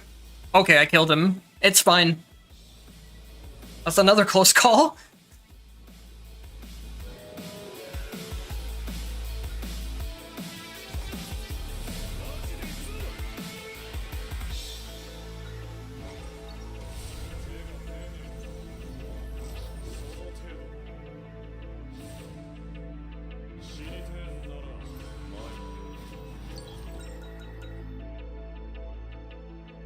Yeah, so technically what we're doing here, these locations are completely unrelated to Blazblue in the lore. We're basically just using the Blazblue, the data of the Blazblue characters as an avatar. We're not actually playing as the real Blazblue characters. Oh. This isn't so good, but it can also just completely screw me over. I've died to this before on Susano, so it's kind of a risky one to take.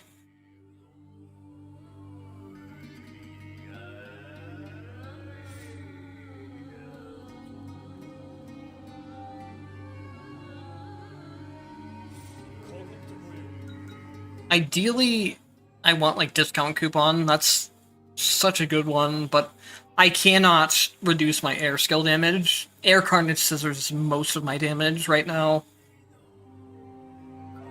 That's unfortunate. I wish they would remove skill damage reduction from these and replace them with something else, because they're honestly just not fun to play with.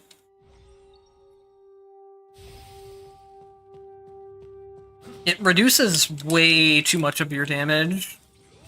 If it was like a 30 or 30, maybe even a 40% cut, I wouldn't mind as much. But it feels like it's like a 90% cut on your damage.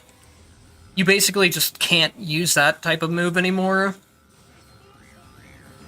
Which, for being a permanent effect of the entire run, just, it's not fun to play around having part of your moveset cancelled.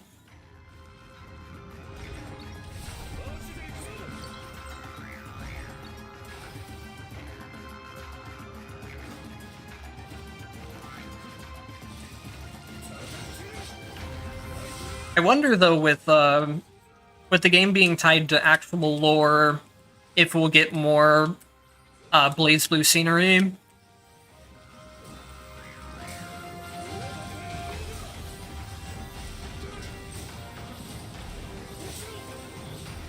When they teased Izanami in the Naoto trailer, I think they were in, like, more of a Blazblue setting.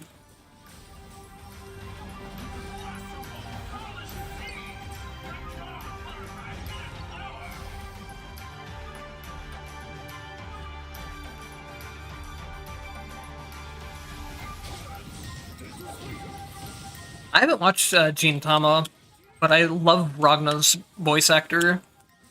Dethu Spaiku is one of my favorite voice lines.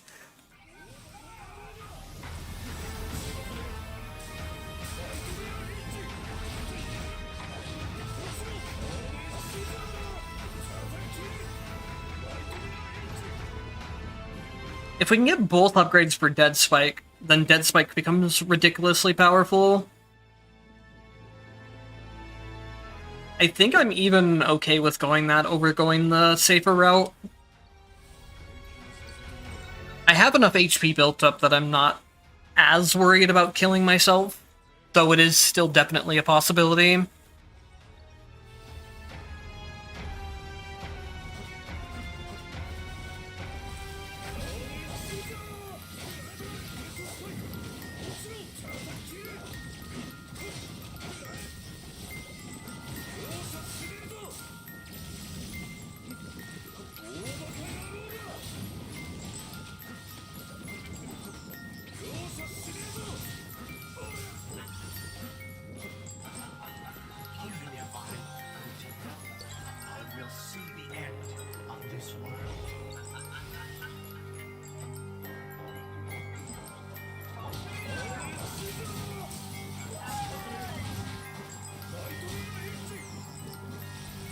Hold on.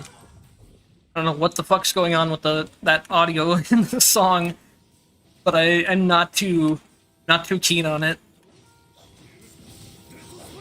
Probably like audio from a certain game that I just don't know the context to. All my audio comes from OC Remix, which is a bunch of independent groups that do video game remixes. They have a lot of nice stuff on there. And the best part about it is that since it's a remix, it's copyright free. Or, like, technically it's supposed to be. If someone decides to copyright claim me, there's probably not much I can do about it, though, unfortunately. But I've never had any problems so far.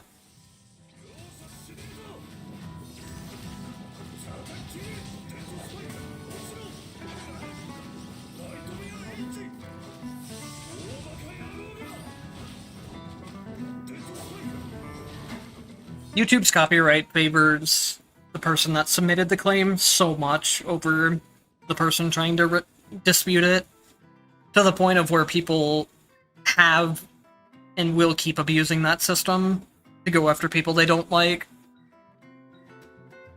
I've heard way too many horror stories of YouTubers getting affected by that. Like, they put out a bad review about some game studio and then get copyright claimed for it. I do have the requirements for this, right? Yes. I'm just not seeing the red tactic. I don't think I really want to spend too many more refreshes on it either. I do need Intense Venom. Actually, do I? Because I took Venom from... Actually, I didn't need Venom from... I didn't need Poison from Virulent Bombs. The one I needed was Poison from Venom. Oh well.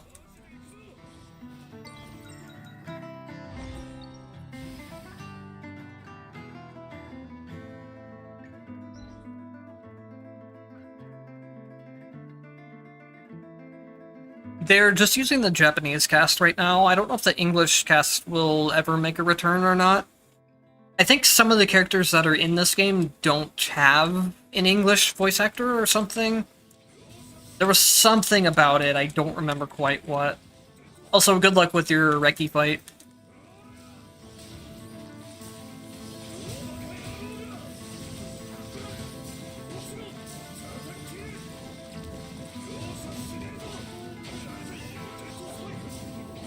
Get down here! I wish the pufferfish bubbles would just pop a little bit sooner. That would make them a lot better, in my opinion. Though, the nice thing is that the longer they're in the air, the longer they're in stun for. So it's always a good source of crowd control. Where is my red tactic, game? This is like one of the longest I've seen. Let's see. That goes to Legacy or Skill. Oh no. I screwed up the run. When did I take this?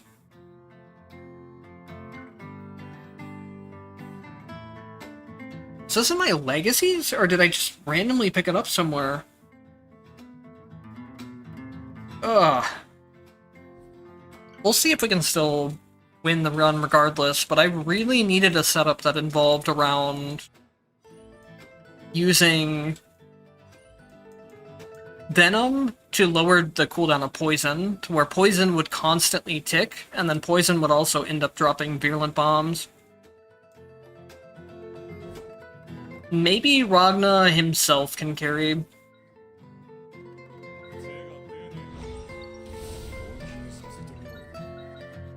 Here's one of the things I needed. We just won't have quite the synergy that we would otherwise.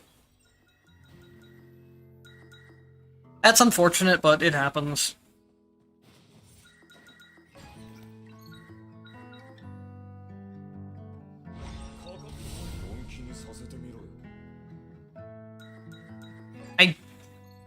There is Hakaishin in this game.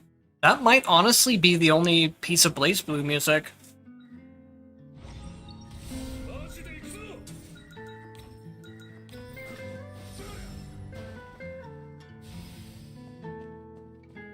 I honestly haven't listened to this game's music in so long that I don't quite remember. I know Hakaishin fights when you do the final phase of Susano, but I don't remember if there's anything else.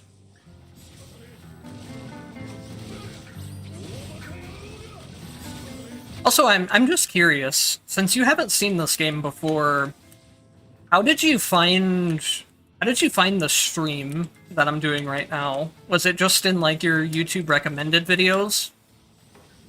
Because I don't think YouTube has that great of like advertisement for its live streams unless you specifically go into the live stream tab.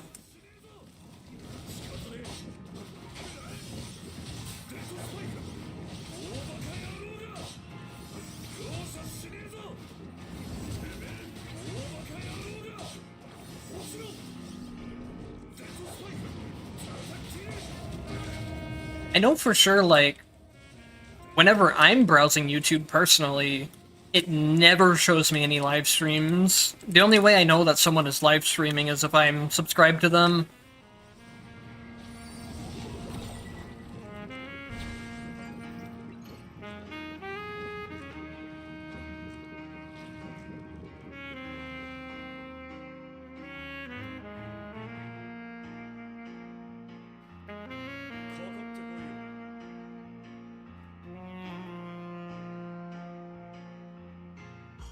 Hey Grega, welcome to the stream. I'm glad that the channel helped out, because that was a big, that was basically my motivation for making the channel, is just to help teach people the game.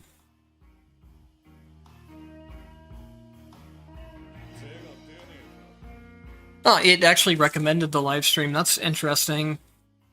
I've never seen YouTube actually do that when I am browsing through. I guess I don't watch YouTube live streams either in the first place, so maybe it's something that if I did watch more, the algorithm would give me more.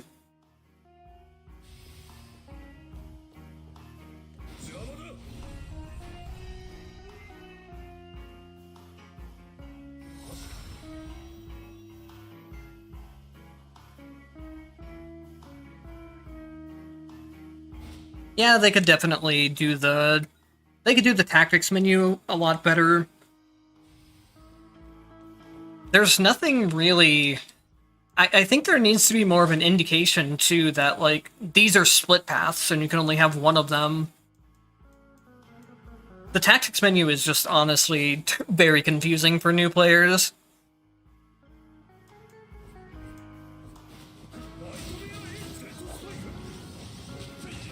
It's better than it used to be, honestly, which is kind of sad.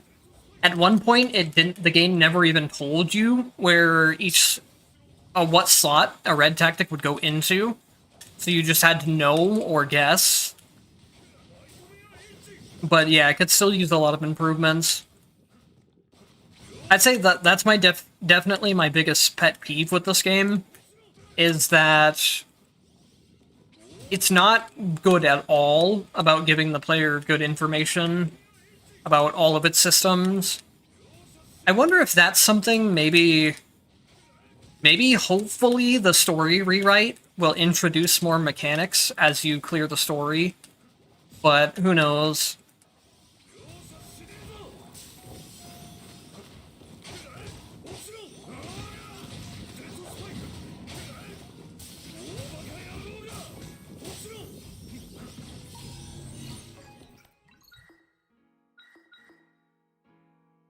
Okay, so we do have Pufferfish Toxin Bomb with this build, too, at least, which does quite a bit of damage on its own.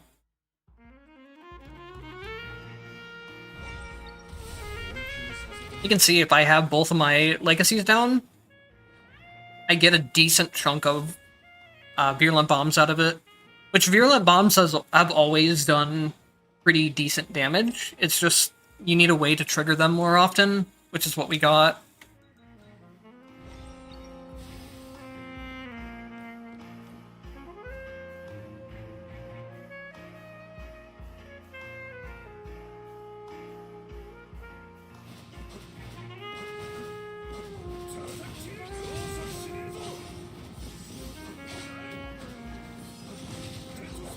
I feel like that enemy really looked like it should have taken fall damage, but it didn't, because something just canceled its momentum.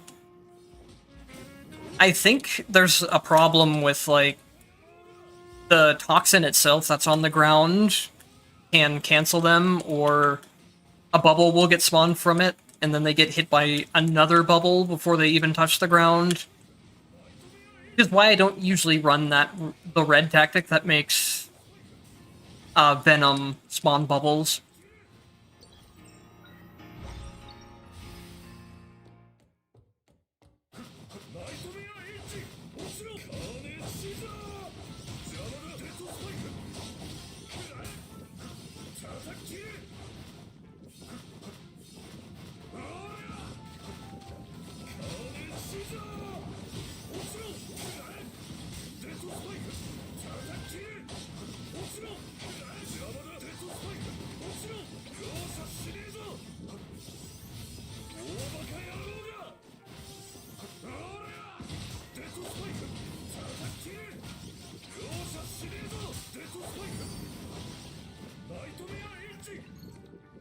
There we go. Now we got both of the both of the heavy spike upgrades. You can start just spamming down plus attack. It's ridiculously powerful. And you get to hear death through spike a lot, so that's an added bonus. Oh, thank you, Lucas, for joining as a member. I really appreciate that.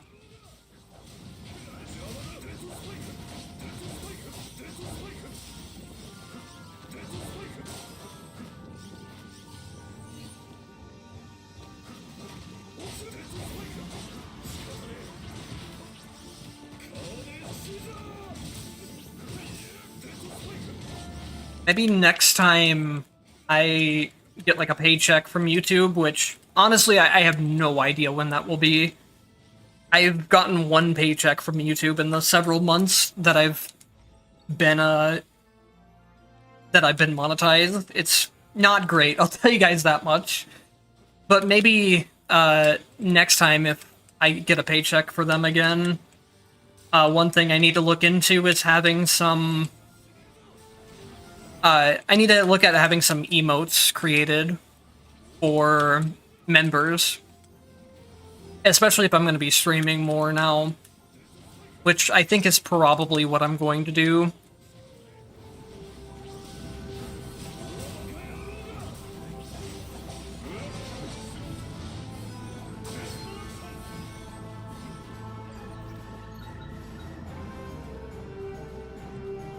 The one thing that I don't know about with emotes is that, like, I don't know if there are copyright concerns. If you redraw a character Red heart in your emoji, own, like, art chipmunk style, emoji. Is it legal to use that as something that has a money incentive tied to it? I've tried to find this out before, but I couldn't find much information on it. I guess maybe... There's a server I was in before that was for, like, YouTubers that you could have questions answered like that. It might be something I need to look into there.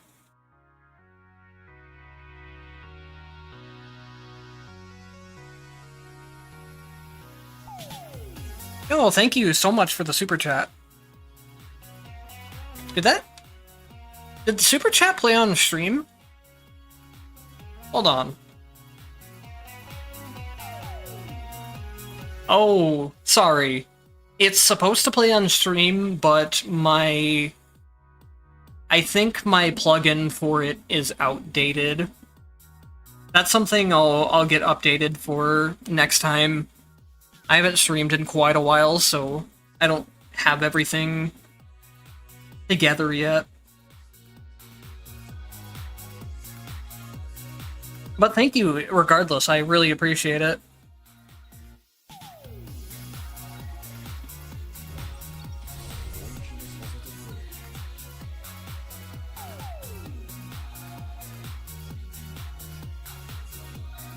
Unfortunately, I don't know how much polishing is going to get done, to be honest, in terms of, like, updating base mechanics. Though they are updating some of them with X, but I don't think they're doing anything too big based on what I've saw so far. I think mostly what we're going to be getting is just new characters. Maybe some occasional new bosses and stages. But I'm not really expecting many more tactic changes or changes for, like, the legacy system, for example.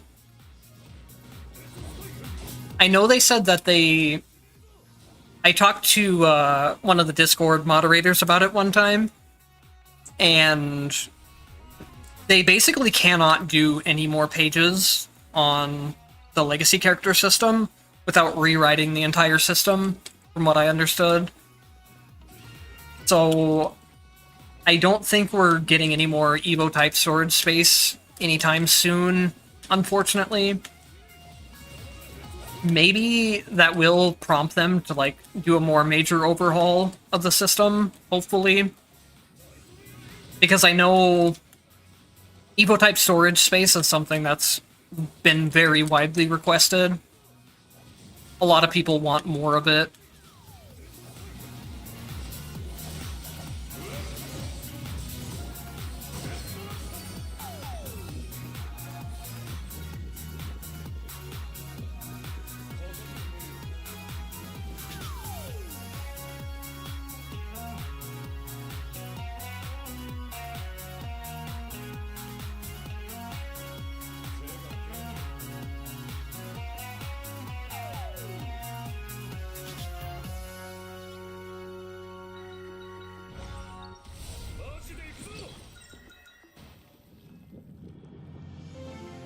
Yeah, Lucas, I will probably be streaming this a lot more often. I don't have like a set schedule yet.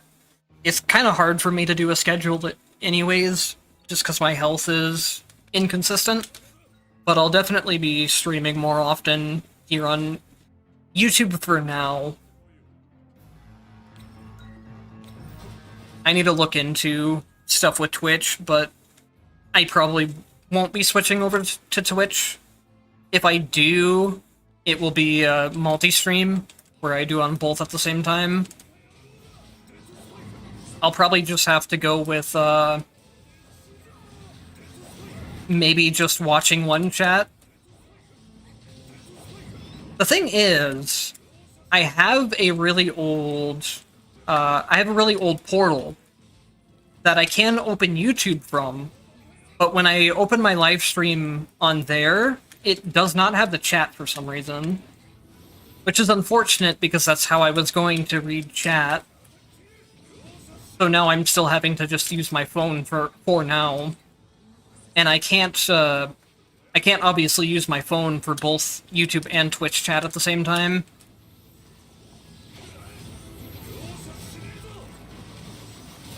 I guess what I might have to do is, instead of having a second monitor, I do have a really old laptop. I'd have to figure out how to get it set up on my desk with my other stuff here.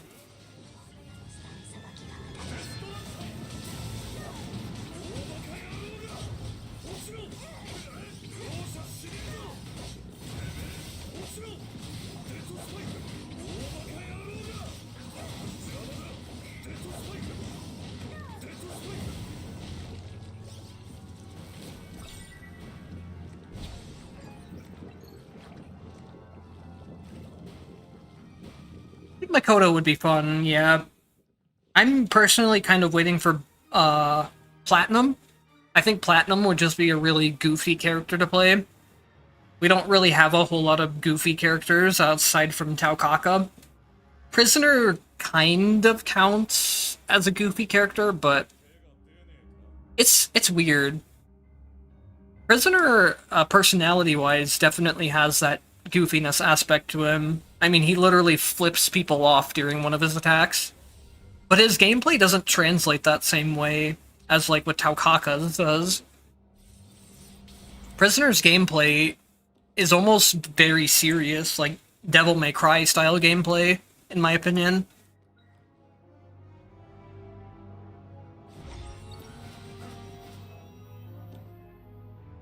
Lychee's not in the game yet, unfortunately, but I think her mechanics would be really fun to implement here. Another one, just mechanically, that I think would be fun here is, Izayoi. It would be insane teleporting around with her and flying around, because we have Hazama, who is sort of flying movement, and also Rachel, who's sort of flying movement, but they're not very controlled, like, not Lychee, like, Izayoi would probably be.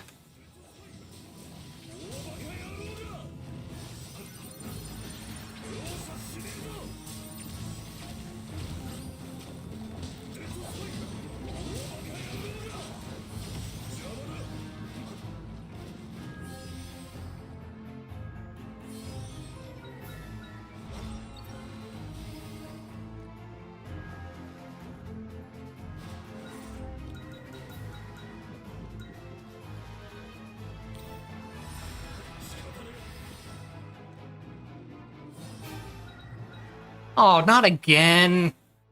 I really don't want to fight Floating Mind. I need another potential or two, though. I like having up attack to get into the air quickly, and then up attack also has pretty good iframes on it. I also don't have the potential that allows me to skip the charging of Devoured by Darkness. Is that what it's called? Yeah, this one's Black Onslaught, this is Devoured by Darkness. I guess we risk it. I'm not really that comfortable going into Susano without maybe one or two more potentials. Regular Floating Mind I don't mind fighting at all, but Transcended Floating Mind does a stupid amount of damage on the lasers that hit just if you get barely tagged by them.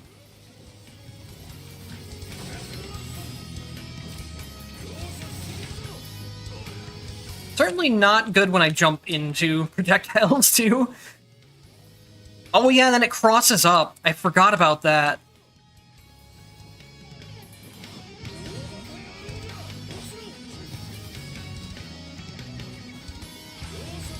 Oh man. We need to go... Now we need... Wait, how are you supposed to do that without taking damage? Because it crosses through the middle, doesn't it? How are you supposed to avoid that?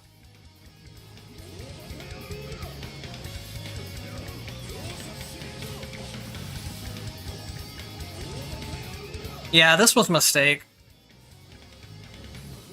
Like, I know I can do Jin to bypass that. But how? How do you ever avoid?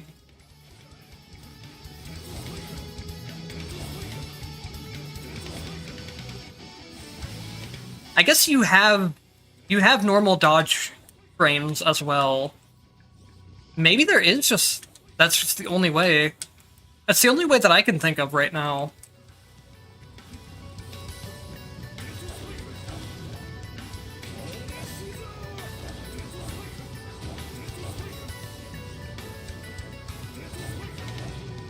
I'm not doing as much damage to this phase as I thought I would be either. Partially because I'm not getting any breaks on it. There we go. But we still have a whole nother phase. I'm just gonna Black Onslaught here to get my health back first. And we'll go from there.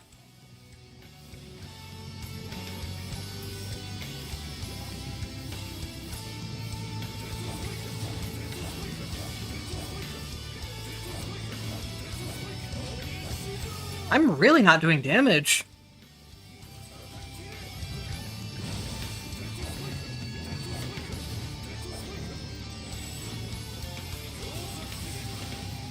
That's exactly what I was talking about with the lasers.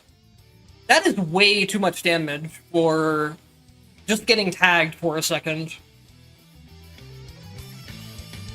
Oh my god.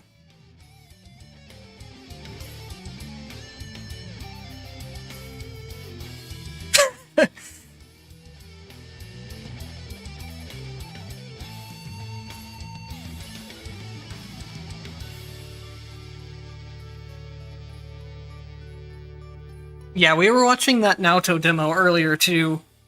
The damage on it is just not fair. Not to mention the fact that he seems to have a... It's like Ragna's midair dead spike, except it hits the entire screen. Which Ragna's kind of can do, but Naoto's looks even bigger.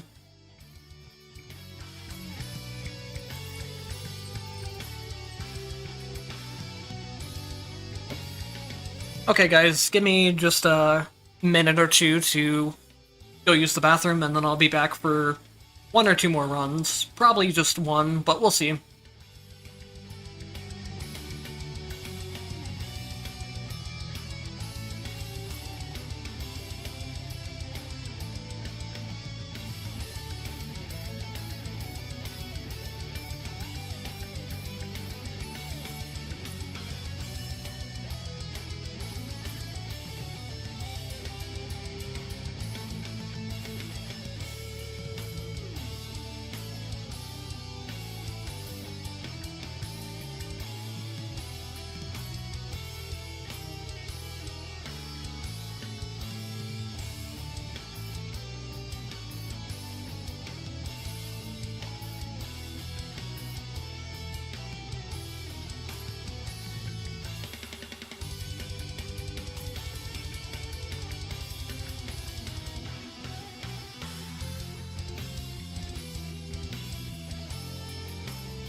Alright, I am back. I didn't realize how late it was, so I definitely only have time for one more run before I need to go eat. But since you said you were interested in Hibiki, I will go ahead and do a Hibiki run to finish things out. I think I need to move back to my first account for that.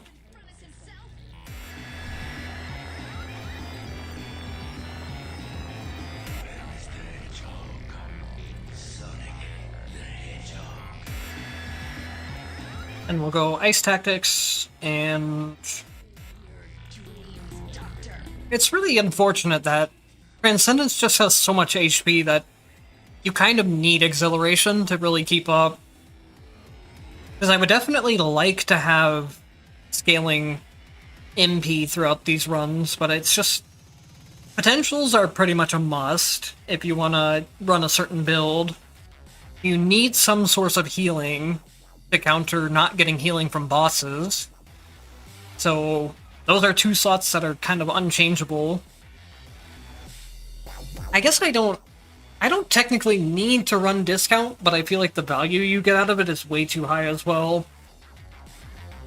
So we're kind of stuck with what we're running.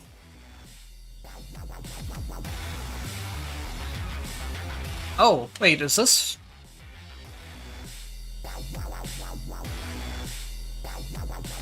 Have I been doing runs on this without Transcendence?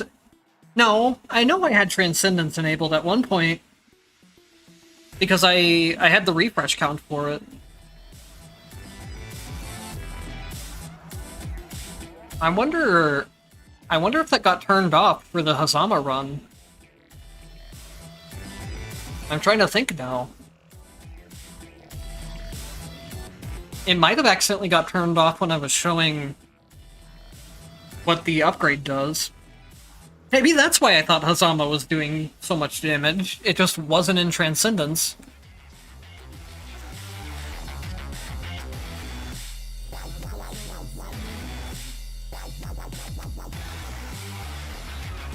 Alright, so for Hibiki, I'll probably take...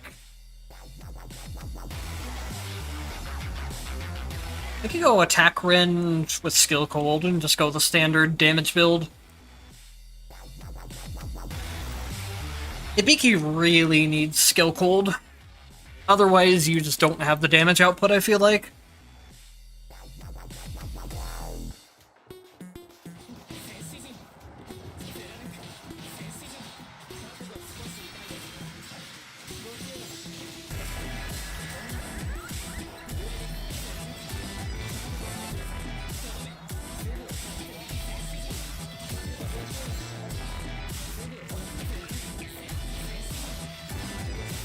Hibiki isn't someone I consider to be, like, one of the top tier characters of this game, but he is very smooth to play, and he is very, very flashy. That is the one thing he has going for him. And honestly, he's not terrible as a character either. He just doesn't quite have the damage output that a lot of characters do. Which might be something that they're gonna rebalance in Entropy Effect X. They have mentioned wanting to improve some of the old characters.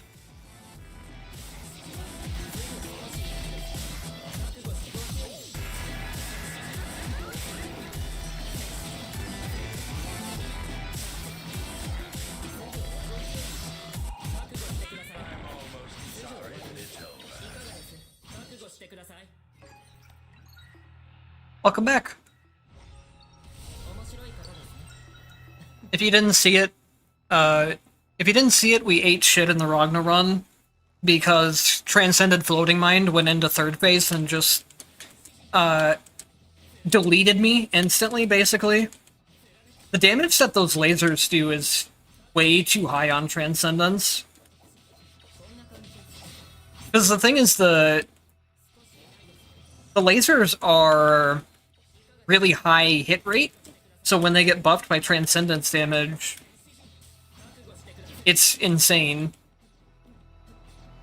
Which I had thought they fixed because they said they had fixed it at one point, and the damage from the earlier phases doesn't seem that high. But once you hit third phase, if you get hit by those stacked lasers on top of each other, you just die instantly, pretty much. I should have probably clipped it. Maybe later I'll clip it and see how much damage I took. Because I think I was fairly healthy. Ragna's always at low health to begin with, but I'm pretty sure they did at least a couple thousand damage within a second.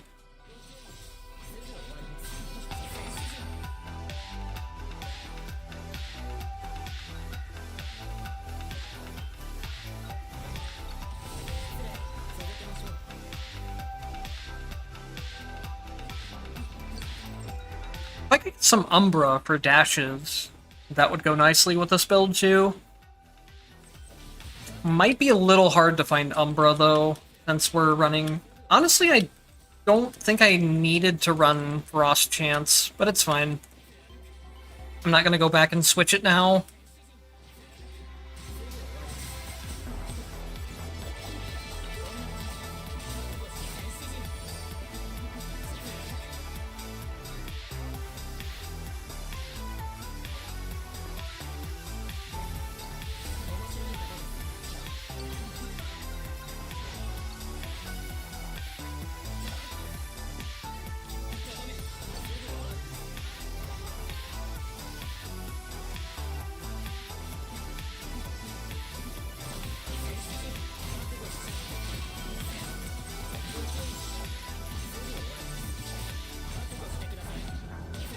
Kind of wondering if I will get early access to Naoto again. Not... By again, I mean I had early access to Prisoner, like a couple weeks before he came out. They gave a lot of content creators their own, like, test build of the character. Then you were allowed to record content, but you couldn't upload anything until the character officially came out.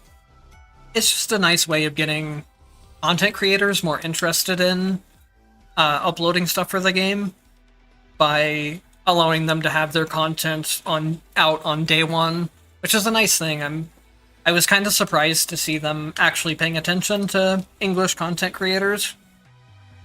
Since the main devs are Chinese, they don't usually tend to interact with the English crowd at all.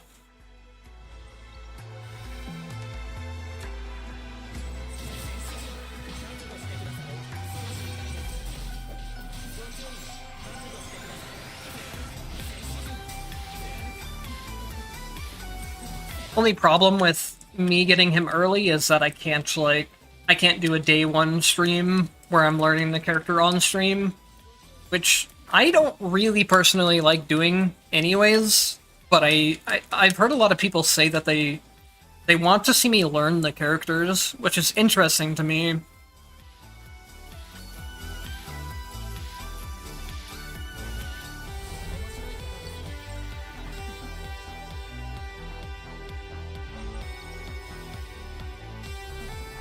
I've always felt a lot more comfortable explaining characters after I've learned them than trying to learn them on the spot.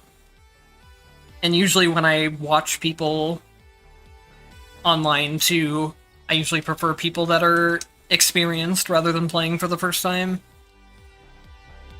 Oh, that was a worthless refresh, but we got a heal on discount. It's not the worst thing.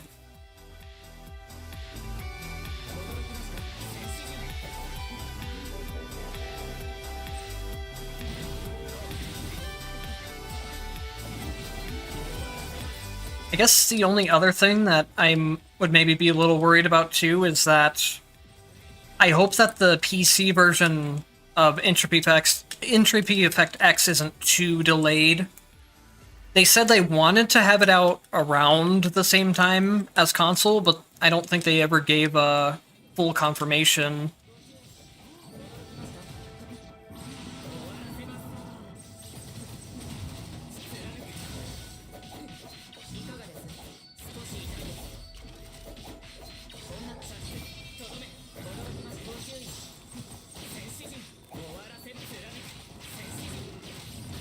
really don't have what I need to deal DPS yet. So this fight's gonna be slow. I really wish they would update his base skill. His skill is just really trash until you get a certain potential for it, and then it's actually really good. If they just gave the effect of that potential from the beginning, then he would be a much better character.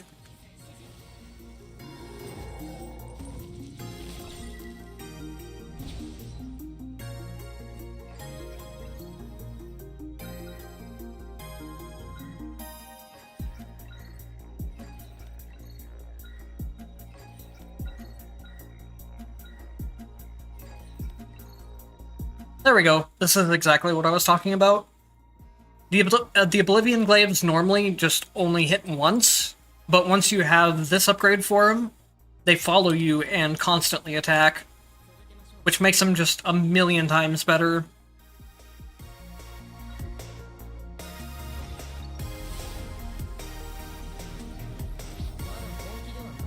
Okay, so I was lower HP than I thought in that Ragna fight, but still, taking 400 damage per tick when they attack that fast is not okay.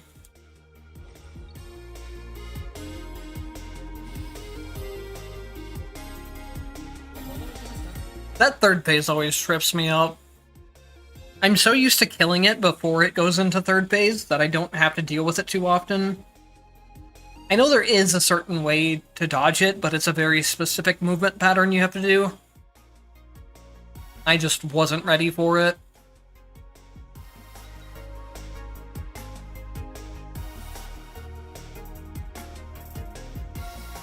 I really hate this obligation to... Tortisho being randomly doubled is really strong as an effect. But I just having my MP eaten like that every single room...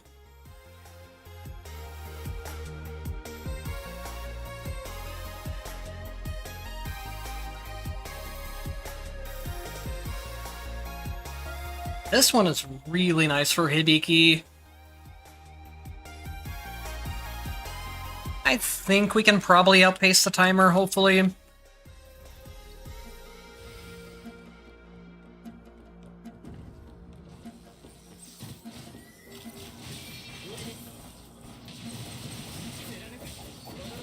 See, now we're in business, now that we have rotating glaives. We get so much more SP back for SP skill. We proc Frostburst all the time. It keeps enemies in hit stun. It's so good.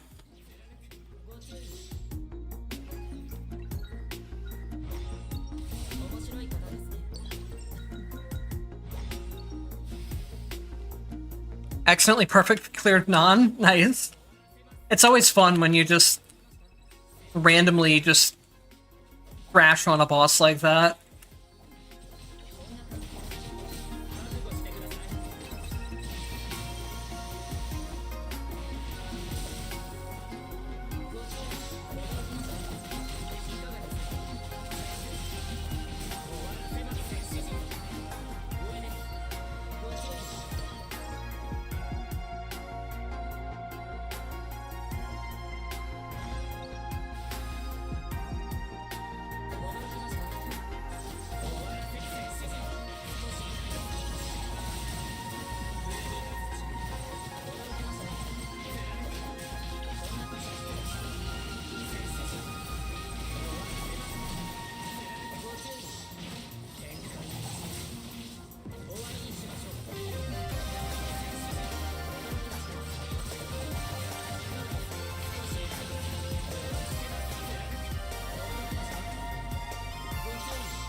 Oh, does the spin have infinite iframes?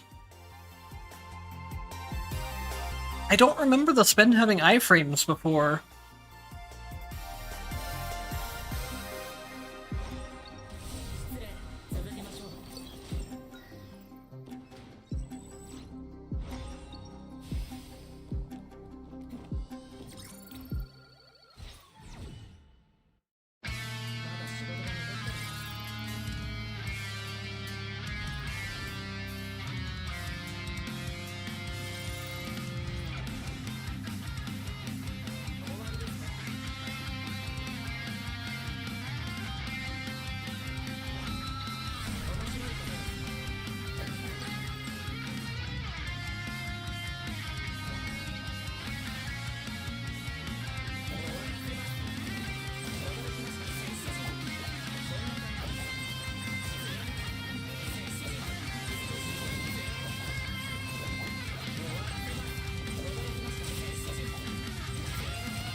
Does this get in the way of...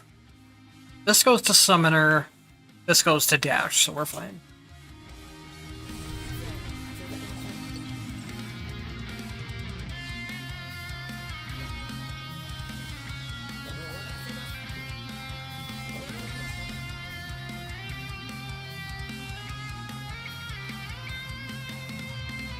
Do I reroll trying to get Umbra here? Fatal Rend is so good, I shouldn't pass up on it. I really need Umbra Dash, but my chances of seeing an Umbra stage are just a lot lower because of the hidden stages and then having Ace Chance. If I don't get Umbra, it's not that big of a deal, but it is something I really want. I want it for Dashing Shadow and Ice Spike red effect.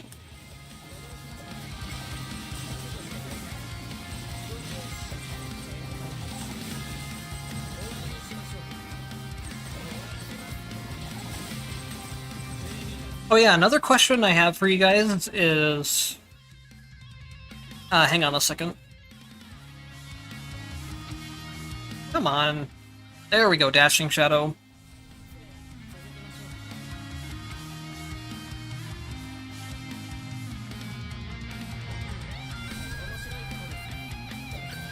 So for those of you guys that are watching and not using an ad blocker, if you are using an ad blocker, I don't blame you at all, because I use one personally. I will never, like, be mad at someone for watching my content or streams with ad blocker on. But anyways, for those of you guys that aren't ad blocking, have you been getting too many ads during the streams, or have you gotten any? I set it on as low as possible for amount of ads people should be getting, but this is the first time I've done a monetized stream, so I was curious on like how often they are. I guess maybe I should probably be looking into if I can do manual ad breaks on Be Right Backs, just because it might as well. I assume most people aren't really watching the stream when I'm AFK, so if an ad pops up, it's not going to disrupt anyone.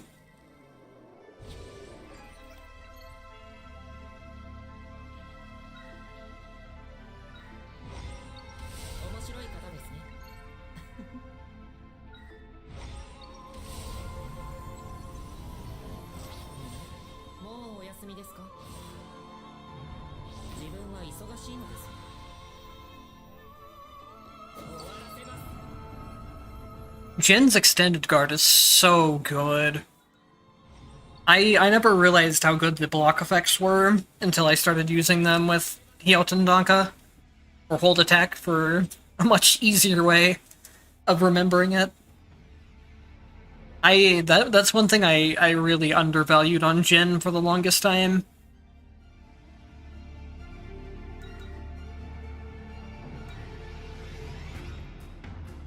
I could go big exchange points. I'm not opposed to that. I have a lot banked up right now, so we're in a good spot for it. I might have missed... I feel like I missed a shop. I probably did.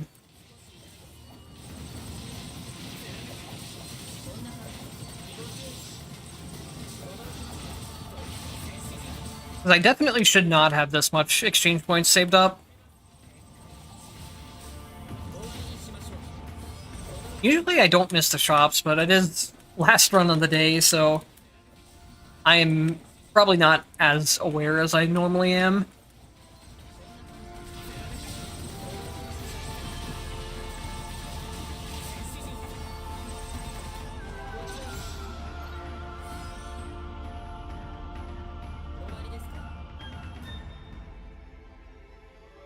Ah, man, that's really unfortunate that they desync. I'll look into things for next time. I don't really know if I have...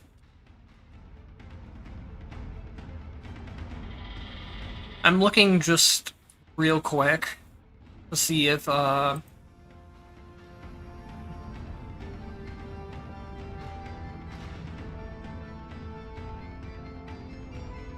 I don't see a way to run like a manual ad like you can on Twitch. Because if I could run manual ads, I would just run ads on BRBs.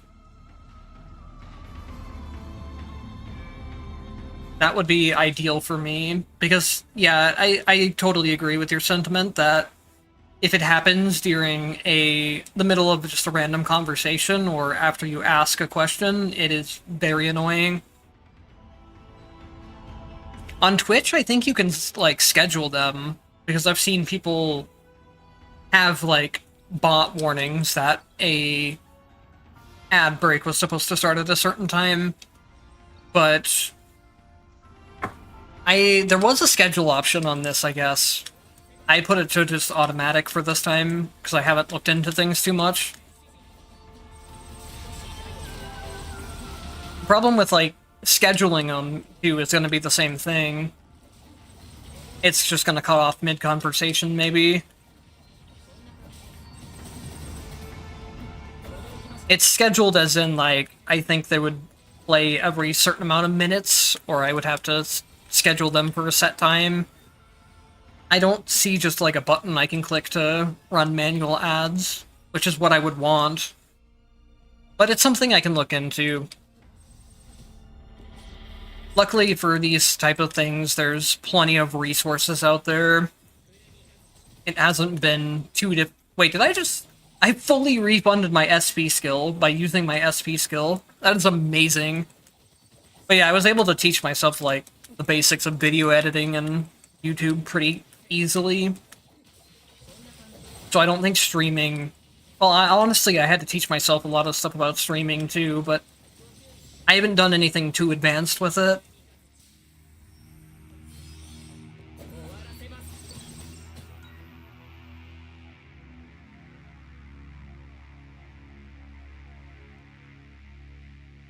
Huh, you haven't gotten any ads? That's weird. But someone else has gotten like 3 ads so far.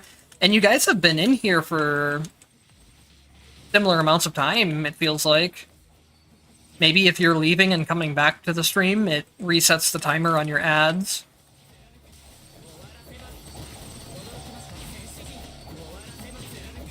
I will... I think I'm allowed to say this. I don't think there's anything in the contract that says you can't talk about how much you make, so I would rather just be transparent of it. I have made $12 this stream, almost $13, and 11 of that came from the donation. If you want a reference of how much these streams give.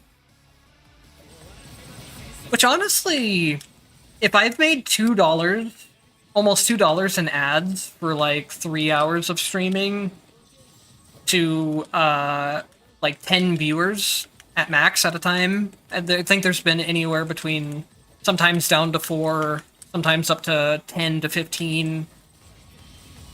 It's not good by any means, definitely, but for how small the streams are still, it's not something I'm unhappy with.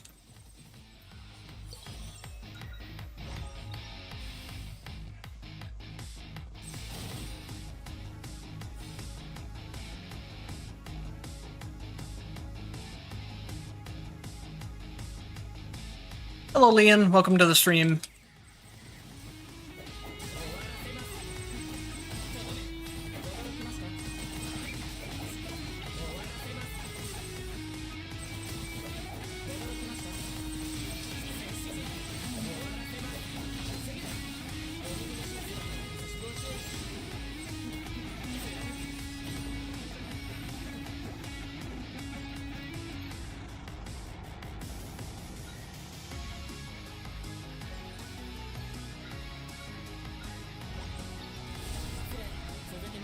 Yeah, ads might be based a lot on location. I think, too, like...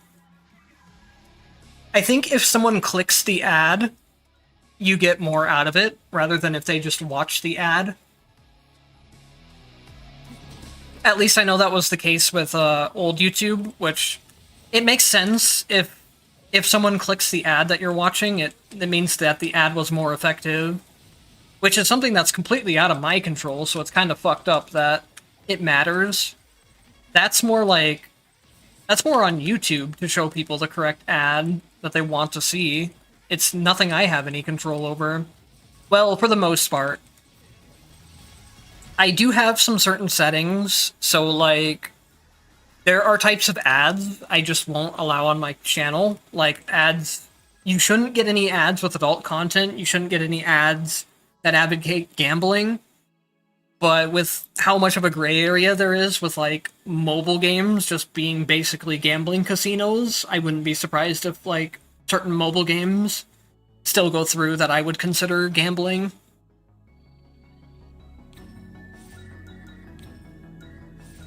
No potentials? There we go.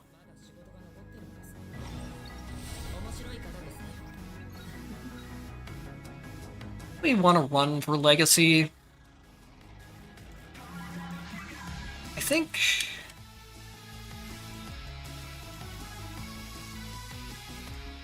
Icicles will have some synergy that I can get.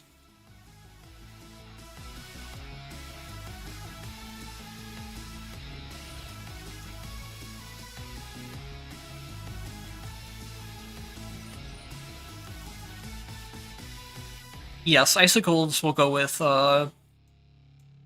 Frost Blast. So we can just hold out for that. I don't mind discarding these to get some money back. Especially since that was on sale, I just got a free discount. Man, they're not being nice with potentials.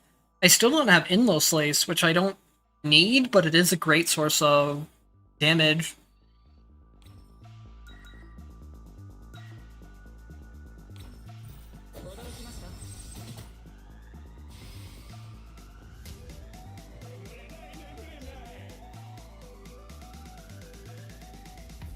Oh, places with higher economy are more prone to getting ads. That's kind of strange. I mean, I guess if you're gonna spend money advertising, you want the people that are more likely to spend money to see them. So I guess in that sense it makes sense. I just got double SP skill again. I didn't even have the glaives ticking during that. Why did I get so much SP back? It's not bugging, is it? Ooh. I don't remember what this OST is from, but I really like this soundtrack.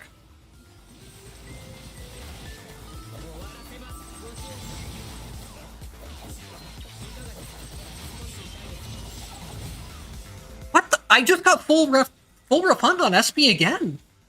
It's like it's instant.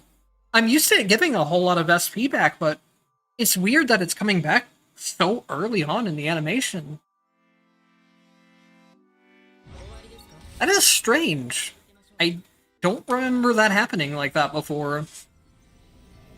Like, normally I could full refund SP by having the glaives hit and the SP skill hit from behind an enemy. But, like I said, I don't remember it restoring that quickly. Also, let me see. This OST is from Bomberman. Bomberman Hero, more specifically. Been a long time since I played any Bomberman games, but I really like their OST.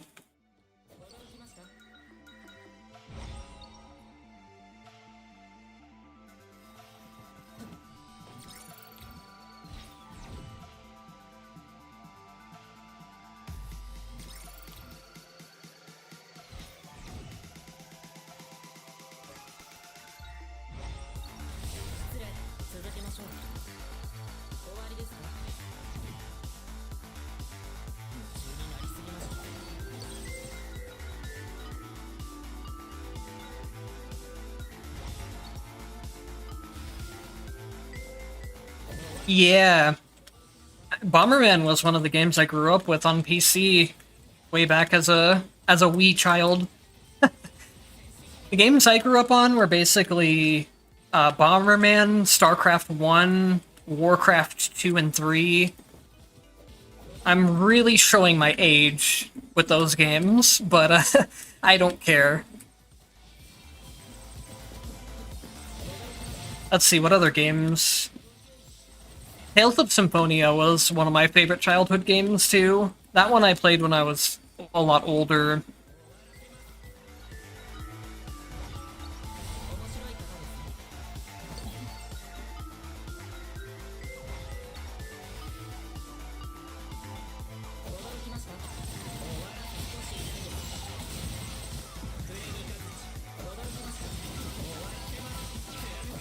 See, that time my SP skill didn't refund itself completely. I know things died pretty early on, but I wonder if something is kind of bugging with the SP skill.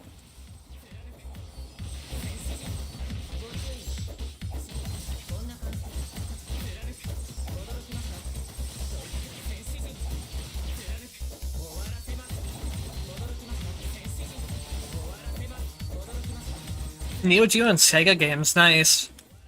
I didn't have a Sega system myself, so I missed out on a lot of those games, but I had a friend with a Sega, and we would play a lot of Double Dragon together.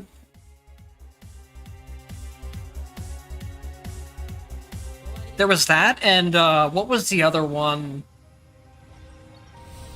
It was more of a medieval beat 'em up. Golden Axe. We had so much fun playing Golden Axe together. And then I think there was also like did the Teenage Mutant Ninja Turtles arcade game make it onto Sega? I don't remember. I remember really liking that game in arcades.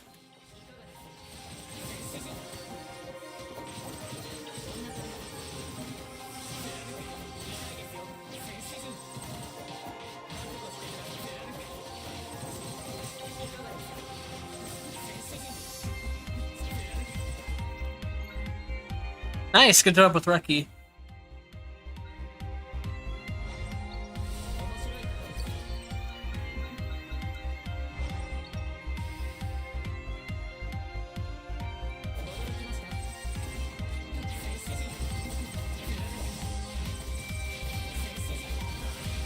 I don't think we ever beat Double Dragon legitimately. We were pretty young at that time, though, so we weren't the best at video games. The only way we beat Double Dragon was by using like a glitch to just get infinite lives. And then I remember, hopefully Double Dragon is the one I'm thinking of. It was a beat 'em up game. There's this really fucked up thing at the end where if you play the game in co-op, you have to fight your partner at the end. Only one person can actually win the game. You have to 1v1 your partner in a PvP match.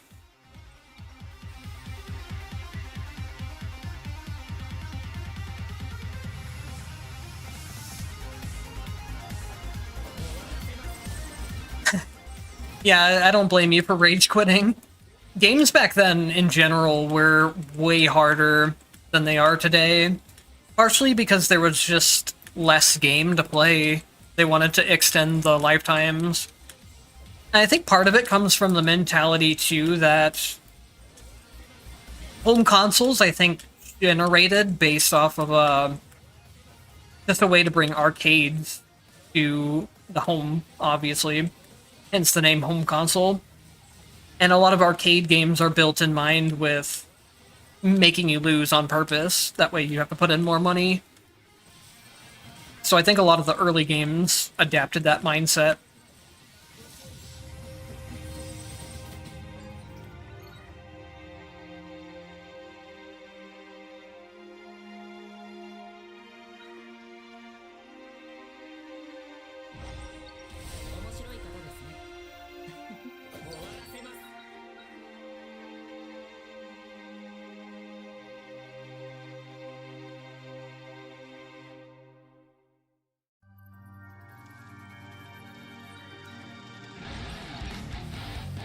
Yeah, I'm kind of different about games too now. For the longest time, I didn't really care about difficulty or like mastering games. I just wanted to play as many games as possible. Now that I have problems with motion sickness, it's kind of, in a way, forced me to appreciate higher difficulties because they make me spend a lot more time on the game than I would normally, just replaying the boss fights and learning them better.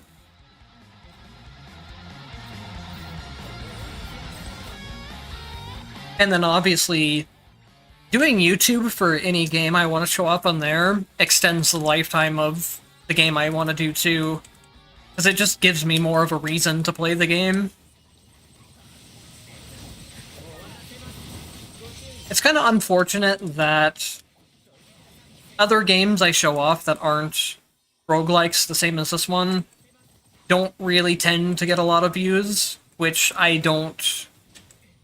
It's what I expect when I make them, and I don't really have any problems with it. It's just unfortunate. But when my main viewer base is Blazblue player or Blazblue Entropy effect players, I can't really expect like a tower defense video to suddenly do well. I was too busy yapping during that fight. Hibiki, I'm not familiar with his iframes as much as other characters too. I could have played that fight a lot better, but let's see, we won 3 out of 5 Transcendence runs, maybe 2.5, because I think one of them might have not been Transcendence, but whatever. Winning doesn't really matter that much to me. Just hanging out and having fun and practicing is what matters.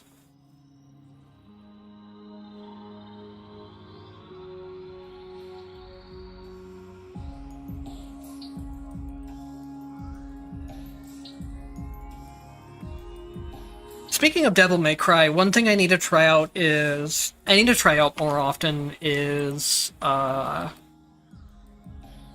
me find what it's called. If you haven't heard of it, Devil May Cry 3 Crimson is a really big mod that reworks and revamps a lot of stuff about Devil May Cry 3, which was one of my favorite games. When I tried playing that again recently, I was getting my ass completely kicked by the game, which is weird because I don't remember it being that difficult as a kid. I don't know if I'm so used to playing like platform fighters that the more 3D fighters don't really mesh with me as well anymore. But it's something I should probably try out some more.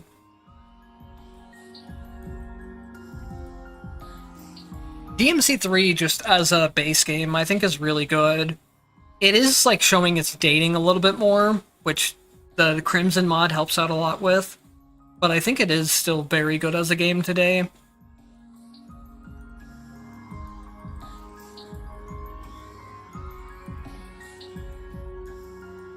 Sorry, I can't do another run for today. I wish I could, but the body requires food, unfortunately.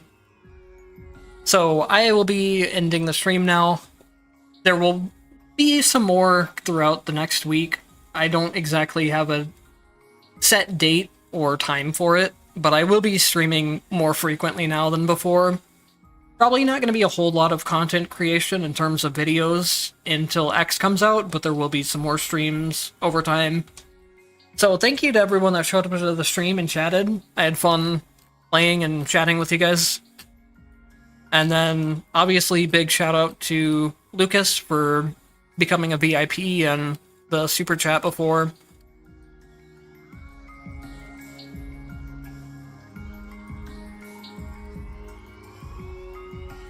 Hello, Innas. I am not. I'm playing on the base game, and unfortunately you showed up right as I need to leave for a food. So, hopefully you can catch the stream next time, though, before I end out. I would stay and keep playing if it wasn't time to eat. Yeah. Yeah, no problem. I'm glad you enjoyed the stream. Like I said, there will be more.